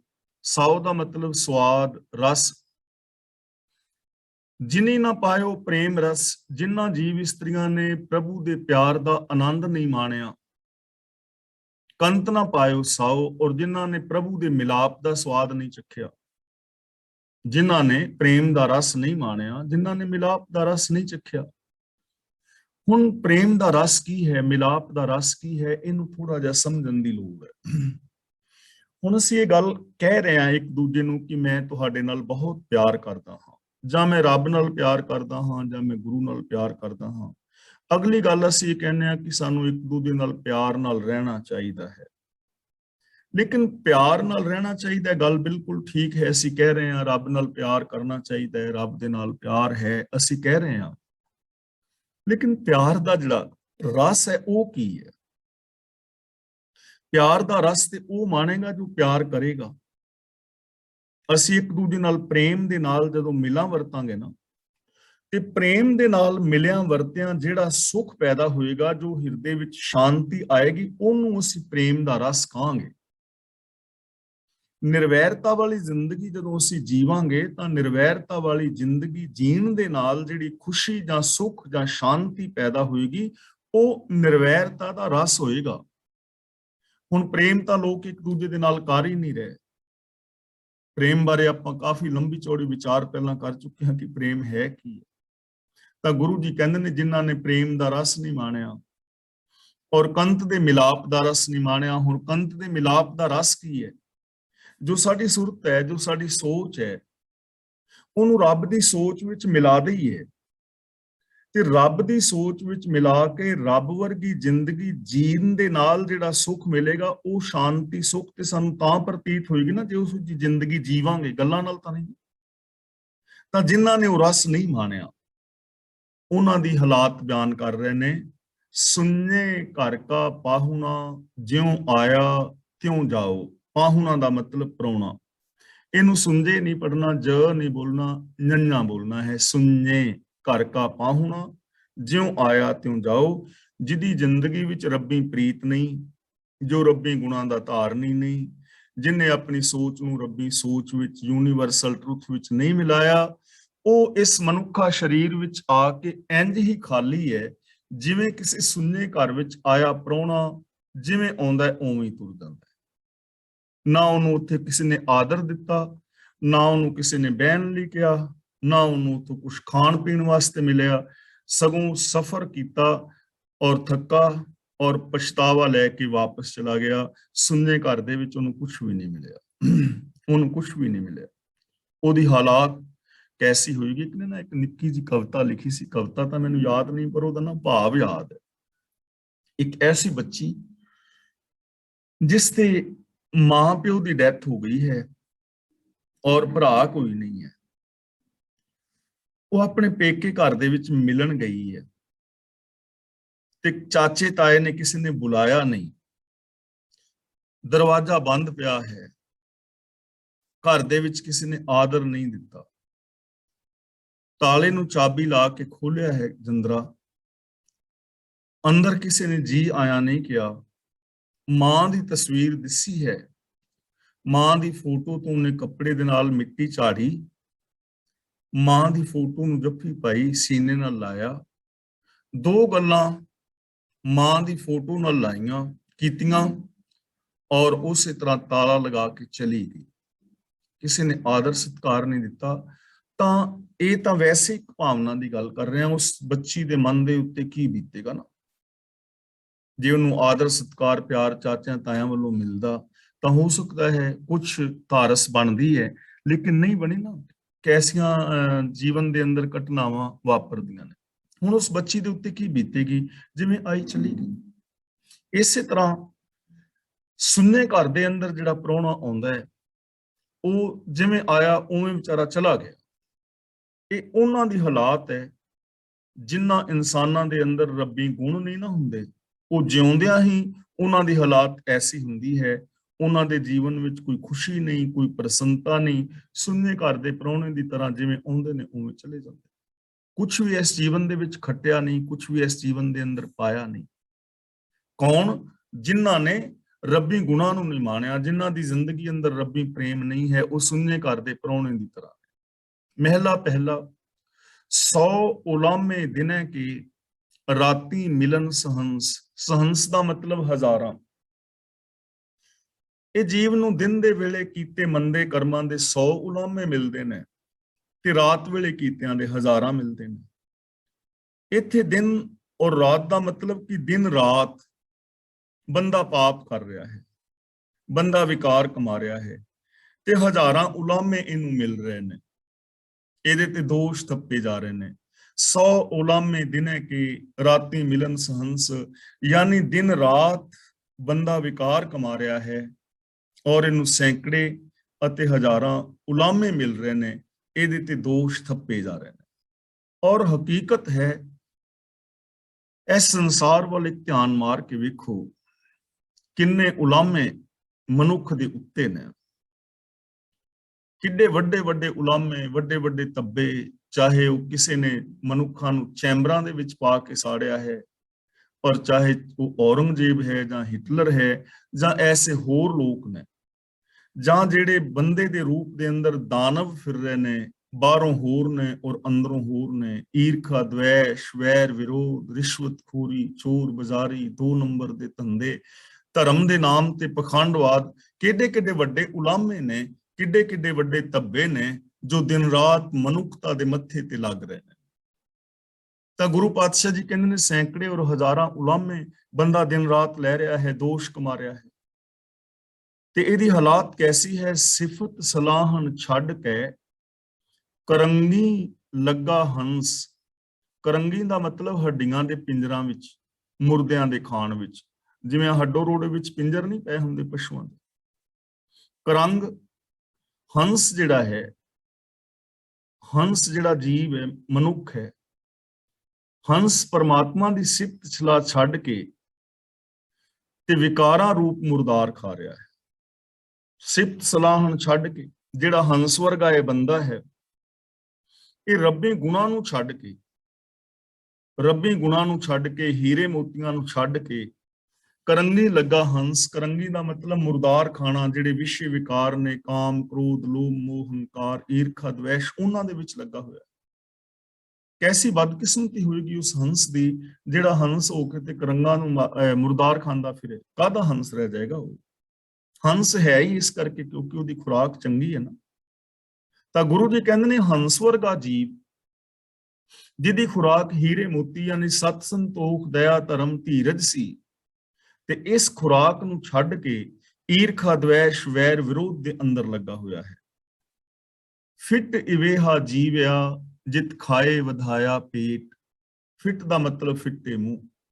ਲਾਨਤ, ਲਾਨਤ ਹੈ ਐਸੀ ਜ਼ਿੰਦਗੀ ਨੂੰ ਜਿਸ ਵਿੱਚ ਖਾ ਖਾ ਕੇ ਸਿਰਫ ਢਿੱਡ ਹੀ ਵਧਾ ਲਿਆ, ਸਿਰਫ ਪੇਟ ਹੀ ਵਧਾਇਆ, ਹੋਰ ਕੁਝ ਵੀ ਨਹੀਂ ਕੀਤਾ। ਲਾਲਚ ਵਧਾਇਆ ਕਿ ਹਰ ਚੀਜ਼ ਮੇਰੇ ਕੋਲ ਆਈ ਜਾਏ, ਹਰ ਚੀਜ਼ ਮੇਰੇ ਕੋਲ ਆ ਜਾਏ, ਇਸੇ ਨੂੰ ਢਿੱਡ ਵਧਾਣਾ ਕਹਿੰਦੇ। ਖਾਈ ਜਾਣਾ ਬੇਗਾਨੇ ਹੱਕ, ਈਰਖਾ, ਦਵੈਸ਼, ਵੈਰ ਵਿਰੋਧ ਕਮਾਈ ਜਾ ਰਿਹਾ ਹੈ। ਇਹੋ ਜਿਹੀ ਜ਼ਿੰਦਗੀ ਨੂੰ ਲਾਨਤ ਹੈ ਜਿਹਦੇ ਵਿੱਚ ਸਿਰਫ ਲਾਲਚ ਦਾ, ਮੋਹ ਦਾ, ਹੰਕਾਰ ਦਾ ਢਿੱਡ ਹੀ ਵਧਾਇਆ, ਕੀਤਾ ਕੁਝ ਵੀ ਨਹੀਂ। ਜੀਵਨ ਦੇ ਅੰਦਰ ਬੰਦਾ ਬਹੁਤ ਕੁਝ ਕਰ ਸਕਦਾ ਸੀ। ਇਹਦੇ ਵਿੱਚ ਅਮੀਰੀ ਔਰ ਗਰੀਬੀ ਦਾ ਕੋਈ ਸਵਾਲ ਨਹੀਂ ਹੈ। ਹਰ ਬੰਦੇ ਦੇ ਕੋਲ ਦੂਜੇ ਬੰਦੇ ਨੂੰ ਦੇਣ ਵਾਸਤੇ ਬਹੁਤ ਕੁਝ ਹੈ। ਅਸੀਂ ਇੱਕ ਦੂਜੇ ਦੀ ਥੋੜੀ ਬਹੁਤੀ ਹੈਲਪ ਕਰ ਸਕਦੇ ਹਾਂ। ਜ਼ਰੂਰੀ ਨਹੀਂ ਕਿ ਹੈਲਪ ਪੈਸੇ ਦੀ ਹੀ ਹੋਵੇ। ਜੇ ਕੋਈ ਬਿਮਾਰ ਹੈ ਗੁਆਂਢ ਵਿੱਚ, ਉਹਨੂੰ ਅਸੀਂ ਦਵਾਈ ਦਾਰੂ ਦੇ ਸਕਦੇ ਹਾਂ। ਜੇ ਕੋਈ ਬਜ਼ੁਰਗ ਬੰਦਾ ਹੈ ਤਾਂ ਉਹਦੇ ਕੋਲ ਜਾ ਕੇ ਤੁਸੀਂ ਅੱਧਾ ਪੌਣਾ ਘੰਟਾ ਬਹਿ ਕੇ ਗੱਲਬਾਤ ਕਰੋ, ਤੁਹਾਨੂੰ ਕਿੰਨੀ ਖੁਸ਼ੀ ਹੋਏਗੀ। ਇੰਨਾ ਤਾਂ ਅਸੀਂ ਕਰ ਸਕਦੇ ਹਾਂ। ਇਹਦੇ ਵਿੱਚ ਕੋਈ ਪੈਸਾ ਨਹੀਂ ਖਰਚ ਹੋਣਾ। ਉਹਦੇ ਕੋਲ ਜਾ ਕੇ ਬੈਠ ਜਾਓ, ਉਹਦੇ ਨਾਲ ਗੱਲਬਾਤ ਕਰੋ, ਉਹਨੂੰ ਥੋੜਾ ਹੌਸਲਾ ਦਿਓ। ਜੇ ਹੋਰ ਵੀ ਕੁਝ ਨਹੀਂ ਤਾਂ ਰਾਸਤੇ ਦੇ ਅੰਦਰ ਜਾਂਦਿਆਂ ਮੁਸਕਰਾ ਤਾਂ ਸਕਦੇ ਹੋ ਨਾ, ਕਿਸੇ ਵੱਲ ਦੇਖ ਕੇ ਥੋੜਾ ਮੁਸਕਰਾ ਲਓ, ਕਿਸੇ ਵੱਲ ਦੇਖ ਕੇ। ਐਸਾ ਤੇ ਅਸੀਂ ਕਰ ਸਕਦੇ ਹਾਂ ਨਾ। ਹਰ ਬੰਦਾ ਕੁਛ ਨਾ ਕੁਛ ਕਰ ਸਕਦਾ ਹੈ ਚੰਗਾ, ਲੇਕਿਨ ਉਹਨੇ ਕੁਛ ਚੰਗਾ ਕੀਤਾ ਨਹੀਂ ਤਾਂ ਗੁਰੂ ਜੀ ਕਹਿੰਦੇ ਨੇ ਲਾਨਤ ਹੈ ਐਸੀ ਜ਼ਿੰਦਗੀ ਨੂੰ ਜਿਹਦੇ ਵਿੱਚ ਖਾ ਖਾ ਕੇ ਸਿਰਫ ਢਿੱਡ ਹੀ ਵਧਾਇਆ, ਮੋਹ ਹੰਕਾਰ ਹੀ ਵਧਾਇਆ, ਜੀਵਨ ਦੇ ਅੰਦਰ ਕੁਛ ਚੰਗਾ ਨਹੀਂ ਕੀਤਾ। ਤਾਂ ਗੁਰੂ ਪਾਤਸ਼ਾਹ ਜੀ ਕਹਿੰਦੇ ਨੇ ਨਾਨਕ ਸੱਚੇ ਨਾਮ ਵਿਣ ਸਭੋ ਦੁਸ਼ਮਨ ਹੇਤ। ਹੇਤ ਦਾ ਮਤਲਬ ਮੋਹ, ਸਭੋ ਹੇਤ ਦਾ ਮਤਲਬ ਸਾਰਾ ਮੋਹ। ਤਾਂ ਪ੍ਰਭੂ ਦੀ ਸਿਫਤ ਸਲਾਹ ਤੋਂ ਬਿਨਾ, ਰੱਬੀ ਰਜ਼ਾ ਵਿੱਚ ਤੁਰਨ ਤੋਂ ਬਿਨਾ ਜਿੰਨਾ ਵੀ ਮੋਹ ਪਿਆਰ ਹੈ ਨਾ, ਉਹ ਸਾਰਾ ਵੈਰੀ ਹੈ। ਸਭੋ ਦੁਸ਼ਮਨ, ਉਹ ਸਾਰਾ ਸਭੋ ਹੇਤ ਦਾ ਮਤਲਬ ਸਾਰਾ ਮੋਹ ਦੁਸ਼ਮਨ ਬਣ ਜਾਂਦਾ ਹੈ ਬੰਦੇ ਦਾ। ਰੱਬੀ ਗੁਣਾਂ ਨੂੰ ਛੱਡ ਕੇ ਜਿੰਨਾ ਵੀ ਮੋਹ ਹੈ, ਚਾਹੇ ਉਹ ਝੂਠ ਦੇ ਨਾਲ ਮੋਹ ਬਣਾ ਲਿਆ ਹੈ, ਲੋਭ ਨਾਲ ਬਣਾ ਲਿਆ ਹੈ, ਈਰਖਾ ਨਾਲ ਆਪਣੀ ਪ੍ਰੀਤ ਪਾ ਲਈ ਹੈ, ਕਰੈਕਟਰਲੈਸ ਹੋ ਗਿਆ ਹੈ, ਜਿੰਨੀ ਵੀ ਇਹ ਪ੍ਰੀਤ ਹੈ ਨਾ ਔਗਣਾਂ ਦੀ, ਰੱਬੀ ਗੁਣਾਂ ਨੂੰ ਛੱਡ ਕੇ ਬਾਕੀ ਦੀ ਜਿੰਨੀ ਵੀ ਪ੍ਰੀਤ ਹੈ ਉਹ ਸਭ ਦੁਸ਼ਮਨ ਹੈ। ਉਹ ਸੋਚ ਸਾਡੀ ਮਿੱਤਰ ਨਹੀਂ ਹੈ। ਉਹ ਸੋਚ ਬੰਦੇ ਦੀ ਦੁਸ਼ਮਨ ਹੈ, ਇਨਸਾਨੀਅਤ ਦੀ ਦੁਸ਼ਮਨ ਹੈ, ਸਾਡੇ ਸੁੱਖਾਂ ਦੀ ਦੁਸ਼ਮਨ ਹੈ, ਸ਼ਾਂਤੀ ਦੀ ਦੁਸ਼ਮਨ ਹੈ। ਪੌੜੀ ਢਾਢੀ ਗੁਣ ਗਾਵੇ ਨਿਤ ਜਨਮ ਸਵਾਰਿਆ। ਇਹ ਸ਼ਬਦ ਢਾਢੀ ਨੂੰ ਥੋੜਾ ਜਿਹਾ ਧਿਆਨ ਨਾਲ ਪੜ੍ਹਨਾ ਹੈ। ਅਸੀਂ ਕਈ ਵਾਰ ਬੋਲਦੇ ਹਾਂ ਢਾਡੀ, ਡੀ ਜਦੋਂ ਬੋਲਾਂਗੇ ਨਾ ਢਾਡੀ ਤਾਂ ਡੀ ਬੋਲ ਰਿਹਾ ਹੈ, ਡੀ ਨਹੀਂ ਬੋਲਣਾ, ਢ ਬੋਲਣਾ ਹੈ। ਢਾਢੀ ਢੀ, ਢਾਢੀ ਗੁਣ ਗਾਵੇ ਨਿਤ ਜਨਮ ਸਵਾਰਿਆ। ਢਾਢੀ ਦਾ ਮਤਲਬ ਜੋ ਪ੍ਰਭੂ ਦਾ ਦਾਸ ਹੈ। ਢਾਢੀ ਸਦਾ ਪ੍ਰਭੂ ਦੇ ਗੁਣ ਗਾਉਂਦਾ ਹੈ ਤੇ ਆਪਣਾ ਜੀਵਨ ਸੋਹਣਾ ਬਣਾ ਲੈਂਦਾ ਹੈ। ਇੱਥੇ ਢਾਢੀ ਦਾ ਮਤਲਬ ਜੋ ਪ੍ਰਭੂ ਦੀ ਸਿਫਤ ਸਲਾਹ ਕਰਨ ਵਾਲਾ ਹੈ। ਇੱਕ ਉਹ ਬੰਦਾ ਹੈ ਜਿਸ ਨੇ ਔਗਣਾਂ ਦੇ ਨਾਲ ਪ੍ਰੀਤ ਬਣਾਈ ਹੈ, ਜਿਸ ਦੇ ਮਨ ਵਿੱਚ ਵੀ ਔਗਣ ਨੇ, ਬੋਲਾਂ ਵਿੱਚ ਵੀ ਔਗਣ ਨੇ, ਬਿਹੇਵੀਅਰ ਵਿੱਚ ਵੀ ਔਗਣ ਨੇ। ਲੇਕਿਨ ਦੂਜਾ ਬੰਦਾ ਉਹ ਹੈ ਜਿਸ ਦੇ ਮਨ ਵਿੱਚ ਵੀ ਗੁਣ ਨੇ, ਜਿਹਦੇ ਬੋਲਾਂ ਵਿੱਚ ਵੀ ਗੁਣ ਨੇ, ਜਿਹਦੇ ਬਿਹੇਵੀਅਰ ਵਿੱਚ ਵੀ ਗੁਣ ਨੇ। ਉਹ ਢਾਢੀ ਹੈ, ਸਿਫਤ ਸਲਾਹ ਕਰਨ ਵਾਲਾ ਹੈ। ਤਾਂ ਪ੍ਰਭੂ ਦੀ ਸਿਫਤ ਸਲਾਹ ਕਰਨ ਵਾਲਾ ਢਾਢੀ ਹਮੇਸ਼ਾ ਗੁਣ ਗਾਉਂਦਾ ਹੈ, ਸਿਫਤ ਸਲਾਹ ਕਰਦਾ ਹੈ, ਆਪਣੇ ਜੀਵਨ ਨੂੰ ਸਵਾਰ ਲੈਂਦਾ ਹੈ। ਗੁਰਮੁਖ ਸੇਵ ਸਲਾਹ ਸੱਚਾ ਉਰਤਾਰਿਆ। ਹੁਣ ਉਹ ਸਿਫਤ ਸਲਾਹ ਕਿਉਂ ਕਰ ਰਿਹਾ ਹੈ? ਕਿਉਂਕਿ ਉਹ ਗੁਰੂ ਦੀ ਸ਼ਰਨ ਵਿੱਚ ਹੈ। ਗੁਰੂ ਦੀ ਰਾਹੀਂ ਪ੍ਰਭੂ ਦੀ ਸਿਫਤ ਸਲਾਹ ਕਰਕੇ ਸੱਚੇ ਪ੍ਰਭੂ ਨੂੰ ਆਪਣੇ ਹਿਰਦੇ ਵਿੱਚ ਵਸਾ ਲੈਂਦਾ ਹੈ। ਉਰਤਾਰਿਆ ਦਾ ਮਤਲਬ ਹਿਰਦੇ ਵਿੱਚ ਵਸਾਣਾ, ਆਪਣੀ ਸੋਚ ਦੇ ਅੰਦਰ ਵਸਾ ਲੈਣਾ। ਸੇਵ ਦਾ ਮਤਲਬ ਰਾਹ ਤੇ ਚੱਲ ਕੇ, ਸਲਾਹ ਦਾ ਮਤਲਬ ਸਿਫਤ ਸਲਾਹ ਕਰਕੇ, ਗੁਰੂ ਦੀ ਰਾਹੀਂ ਪ੍ਰਭੂ ਦੇ ਸ਼ਰਨ ਵਿੱਚ ਜਾ ਕੇ, ਪ੍ਰਭੂ ਦੀ ਸਿਫਤ ਸਲਾਹ ਕਰਕੇ ਪ੍ਰਭੂ ਨੂੰ ਆਪਣੇ ਹਿਰਦੇ ਵਿੱਚ ਵਸਾ ਲੈਂਦਾ, ਰੱਬੀ ਗੁਣਾਂ ਨੂੰ ਆਪਣੀ ਸੋਚ ਵਿੱਚ ਵਸਾ ਲੈਂਦਾ। ਘਰ ਦਰ ਪਾਵੈ ਮਹਿਲ ਨਾਮ ਪਿਆਰਿਆ। ਨਾਮ ਪਿਆਰਿਆ ਦਾ ਮਤਲਬ ਨਾਮ ਨਾਲ ਪਿਆਰ ਕਰਨਾ। ਉਹਨੇ ਨਾਮ ਨੂੰ ਪਿਆਰਿਆ ਹੈ। ਨਾਮ ਦਾ ਮਤਲਬ ਸਿਫਤ ਸਲਾਹ, ਗੁਣ ਰੱਬੀ। ਕਈਆਂ ਨੇ ਔਗਣਾਂ ਨੂੰ ਪਿਆਰਿਆ ਹੈ, ਔਗਣਾਂ ਨਾਲ ਪਿਆਰ ਕੀਤਾ ਹੈ, ਔਗਣਾਂ ਨਾਲ ਸੰਬੰਧ ਬਣਾਇਆ। ਲੇਕਿਨ ਜੋ ਰੱਬ ਦਾ ਪਿਆਰਾ ਹੈ, ਨਾਮ ਪਿਆਰਿਆ ਦਾ ਮਤਲਬ ਉਹਨੇ ਗੁਣਾਂ ਦੇ ਨਾਲ ਪਿਆਰ ਬਣਾਇਆ ਹੈ। ਤੇ ਗੁਣਾਂ ਦੇ ਨਾਲ ਪਿਆਰ ਕਰਕੇ ਘਰ ਦਰ ਪਾਵੇ ਮਹਿਲ, ਉਹ ਪ੍ਰਭੂ ਦਾ ਘਰ, ਪ੍ਰਭੂ ਦਾ ਦਰ, ਪ੍ਰਭੂ ਦਾ ਮਹਿਲ ਯਾਨੀ ਪ੍ਰਭੂ ਦਾ ਟਿਕਾਣਾ ਲੱਭ ਲੈਂਦਾ। ਉਸ ਸੋਚ ਤੇ ਪਹੁੰਚ ਜਾਂਦਾ ਹੈ ਜਿਸ ਸੋਚ ਦੇ ਅੰਦਰ ਜਾ ਕੇ ਪ੍ਰਭੂ ਚਾਰ ਚੁਫੇਰੇ ਵਸਦਾ ਦਿਸਦਾ ਹੈ। ਇਹਨੂੰ ਕਹਿੰਦੇ ਨੇ ਪ੍ਰਭੂ ਦਾ ਦਰ ਔਰ ਘਰ। ਉਹ ਮੈਂਟੈਲਿਟੀ, ਉਹ ਉੱਚੀ ਸੋਚ, ਜਿਸ ਸੋਚ ਤੇ ਪਹੁੰਚ ਕੇ ਬੰਦਾ ਚਾਰ ਚੁਫੇਰੇ ਰੱਬ ਨੂੰ ਵੇਖਦਾ ਹੈ, ਜਿਸ ਸੋਚ ਤੇ ਭਗਤ ਕਬੀਰ ਜੀ ਕਹਿ ਰਹੇ ਨੇ ਨਾ, ਦੋਏ ਦੋਏ ਲੋਚਨ ਪੇਖਾਂ ਹੋਂ ਹਰ ਬਿਨ ਔਰ ਨਾ ਦੇਖਾ। ਇੱਕ ਸੋਚ ਹੈ, ਇਸ ਸੋਚ ਦਾ ਨਾਮ ਰੱਬ ਦਾ ਦਰ ਔਰ ਘਰ ਹੈ। ਜਿਹੜਾ ਇਸ ਸੋਚ ਤੇ ਪਹੁੰਚ ਗਿਆ, ਉਹਨੂੰ ਚਾਰ ਚੁਫੇਰੇ ਸੱਚ ਖੰਡ ਵਸੈ ਨਿਰੰਕਾਰ, ਉਹਨੂੰ ਚਾਰ ਚੁਫੇਰੇ ਨਿਰੰਕਾਰ ਵਸਦਾ ਹੋਇਆ ਨਜ਼ਰੀ ਪੈਂਦਾ ਹੈ। ਗੁਰਮੁਖ ਪਾਇਆ ਨਾਮ ਹੋਂ ਗੁਰ ਕੋ ਵਾਰਿਆ। ਗੁਰਮੁਖ ਦਾ ਮਤਲਬ ਗੁਰੂ ਦੇ ਜ਼ਰੀਏ। ਗੁਰੂ ਦੇ ਜ਼ਰੀਏ ਰੱਬੀ ਹੁਕਮ ਪਾਇਆ ਜਾਂਦਾ ਹੈ, ਮਤਲਬ ਸੂਝ ਮਿਲਦੀ ਹੈ। ਗੁਰੂ ਦੇ ਜ਼ਰੀਏ ਰੱਬੀ ਗੁਣ ਮਿਲਦੇ ਨੇ, ਗੁਰੂ ਦੇ ਜ਼ਰੀਏ ਰੱਬੀ ਗੁਣਾਂ ਦੀ ਸਮਝ ਆਉਂਦੀ ਹੈ, ਗੁਰੂ ਦੇ ਜ਼ਰੀਏ ਅਸੀਂ ਰੱਬੀ ਗੁਣਾਂ ਨੂੰ ਇੰਪਲੀਮੈਂਟ ਕਰਦੇ ਹਾਂ। ਤਾਂ ਗੁਰੂ ਦੇ ਜ਼ਰੀਏ ਪ੍ਰਭੂ ਦੀ ਸਿਫਤ ਸਲਾਹ ਮਿਲਦੀ ਹੈ। ਇਸ ਲਈ ਮੈਂ ਗੁਰੂ ਤੋਂ ਕੁਰਬਾਨ ਹਾਂ, ਹਾਂ ਗੁਰੂ ਕੋ ਵਾਰਿਆ, ਮੈਂ ਗੁਰੂ ਤੋਂ ਕੁਰਬਾਨ ਹਾਂ, ਗੁਰੂ ਤੋਂ ਵਾਰਨੇ ਸਦਕੇ ਹਾਂ। ਤੇ ਕੁਰਬਾਨ ਜਾਣ ਦਾ ਮੀਨਿੰਗ ਆਪਾਂ ਚੰਗੀ ਤਰ੍ਹਾਂ ਸਮਝਦੇ ਹਾਂ, ਕਿਉਂਕਿ ਲੰਬੇ ਸਮੇਂ ਤੋਂ ਵਿਚਾਰ ਕਰ ਰਹੇ ਹਾਂ। ਬਲਿਹਾਰ ਜਾਣਾ ਜਾਂ ਕੁਰਬਾਨ ਜਾਣ ਦਾ ਮਤਲਬ ਹੈ ਆਪਣੀ ਮੱਤ ਨੂੰ ਛੱਡ ਕੇ ਗੁਰੂ ਦੀ ਮੱਤ ਦੇ ਧਾਰਨੀ ਹੋ ਜਾਣਾ। ਤੂੰ ਆਪ ਸਵਾਰ ਹੈ, ਆਪ ਸਿਰਜਣਹਾਰਿਆ। हे ਸਿਰਜਣਹਾਰ ਪ੍ਰਭੂ, ਤੂੰ ਗੁਰੂ ਦੇ ਰਾਹ ਤੇ ਤੋਰ ਕੇ ਆਪ ਹੀ ਮਨੁੱਖ ਦੇ ਜੀਵਨ ਨੂੰ ਸੰਵਾਰ ਦਿੰਦਾ ਹੈ। ਆਪ ਸਵਾਰੇ, ਆਪ ਸਿਰਜਣਹਾਰਿਆ। हे ਪ੍ਰਭੂ, हे ਸਿਰਜਣਹਾਰ, ਤੂੰ ਗੁਰੂ ਦੇ ਜ਼ਰੀਏ ਆਪ ਹੀ ਮਨੁੱਖ ਦੇ ਜੀਵਨ ਨੂੰ ਸੰਵਾਰ ਦਿੰਦਾ ਹੈ। ਤਾਂ ਇਸ ਪੰਕਤੀ ਦਾ ਭਾਵ ਇਹ ਹੈ ਕਿ ਸਾਡਾ ਜੋ ਜੀਵਨ ਹੈ ਉਹ ਗੁਰੂ ਦੇ ਰਾਹ ਤੇ ਚੱਲ ਕੇ ਸੰਵਰ ਸਕਦਾ ਹੈ। ਸੰਵਰਿਆ ਹੋਇਆ ਜੀਵਨ ਅਸੀਂ ਕਿਹਨੂੰ ਕਵਾਂਗੇ? ਜੋ ਗੁਰਮਤਿ ਆਸ਼ੇ ਅਨੁਸਾਰ ਜ਼ਿੰਦਗੀ ਜੀਂਦਾ ਹੈ, ਜੋ ਗਿਆਨ ਗੁਰੂ ਦੀ ਅਗਵਾਈ ਵਿੱਚ ਜ਼ਿੰਦਗੀ ਜੀ ਰਿਹਾ ਹੈ, ਜਿਸ ਨੇ ਸ੍ਰੀ ਗੁਰੂ ਗ੍ਰੰਥ ਸਾਹਿਬ ਜੀ ਦੇ ਦਿੱਤੇ ਵੇ ਆਫ ਲਾਈਫ ਨੂੰ ਅਪਣਾ ਲਿਆ ਹੈ, ਜਿਹਨੂੰ ਕਾਮਨ ਸੈਂਸ ਮਿਲ ਗਈ ਹੈ, ਵਿਵੇਕ ਬੁੱਧ ਮਿਲ ਗਈ ਹੈ, ਜਿਹਨੂੰ ਚੰਗੇ ਔਰ ਬੁਰੇ ਦੀ, ਭਲੇ ਬੁਰੇ ਦੀ ਪਹਿਚਾਨ ਹੋ ਗਈ ਹੈ, ਔਰ ਜਿਸ ਨੇ ਬੁਰੇ ਨੂੰ ਛੱਡ ਦਿੱਤਾ ਹੈ ਤੇ ਚੰਗੇ ਨੂੰ ਅਪਣਾ ਲਿਆ ਹੈ, ਉਹਦਾ ਜੀਵਨ ਸੰਵਰਿਆ ਹੋਇਆ ਹੈ।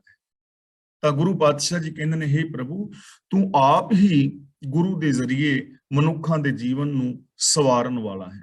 ਤਾਂ ਜੇ ਕੋਈ ਵੀ ਇਨਸਾਨ ਚਾਹੁੰਦਾ ਹੈ ਕਿ ਉਸ ਦਾ ਜੀਵਨ ਸੰਵਰ ਜਾਏ, ਉਹਦੇ ਜੀਵਨ ਅੰਦਰ ਸੁਖ, ਸ਼ਾਂਤੀ, ਆਨੰਦ, ਖੇੜਾ, ਪ੍ਰਸੰਨਤਾ ਆ ਜਾਏ, ਉਹ ਇਨਸਾਨ ਰੱਬ ਵਰਗਾ ਹੋ ਜਾਏ, ਤਾਂ ਉਹਦੇ ਵਾਸਤੇ ਇੱਕ ਹੀ ਨੇਮ ਹੈ, ਗਿਆਨ ਗੁਰੂ ਦੀ ਅਗਵਾਈ ਦੇ ਅੰਦਰ ਜ਼ਿੰਦਗੀ ਜੀਣੀ।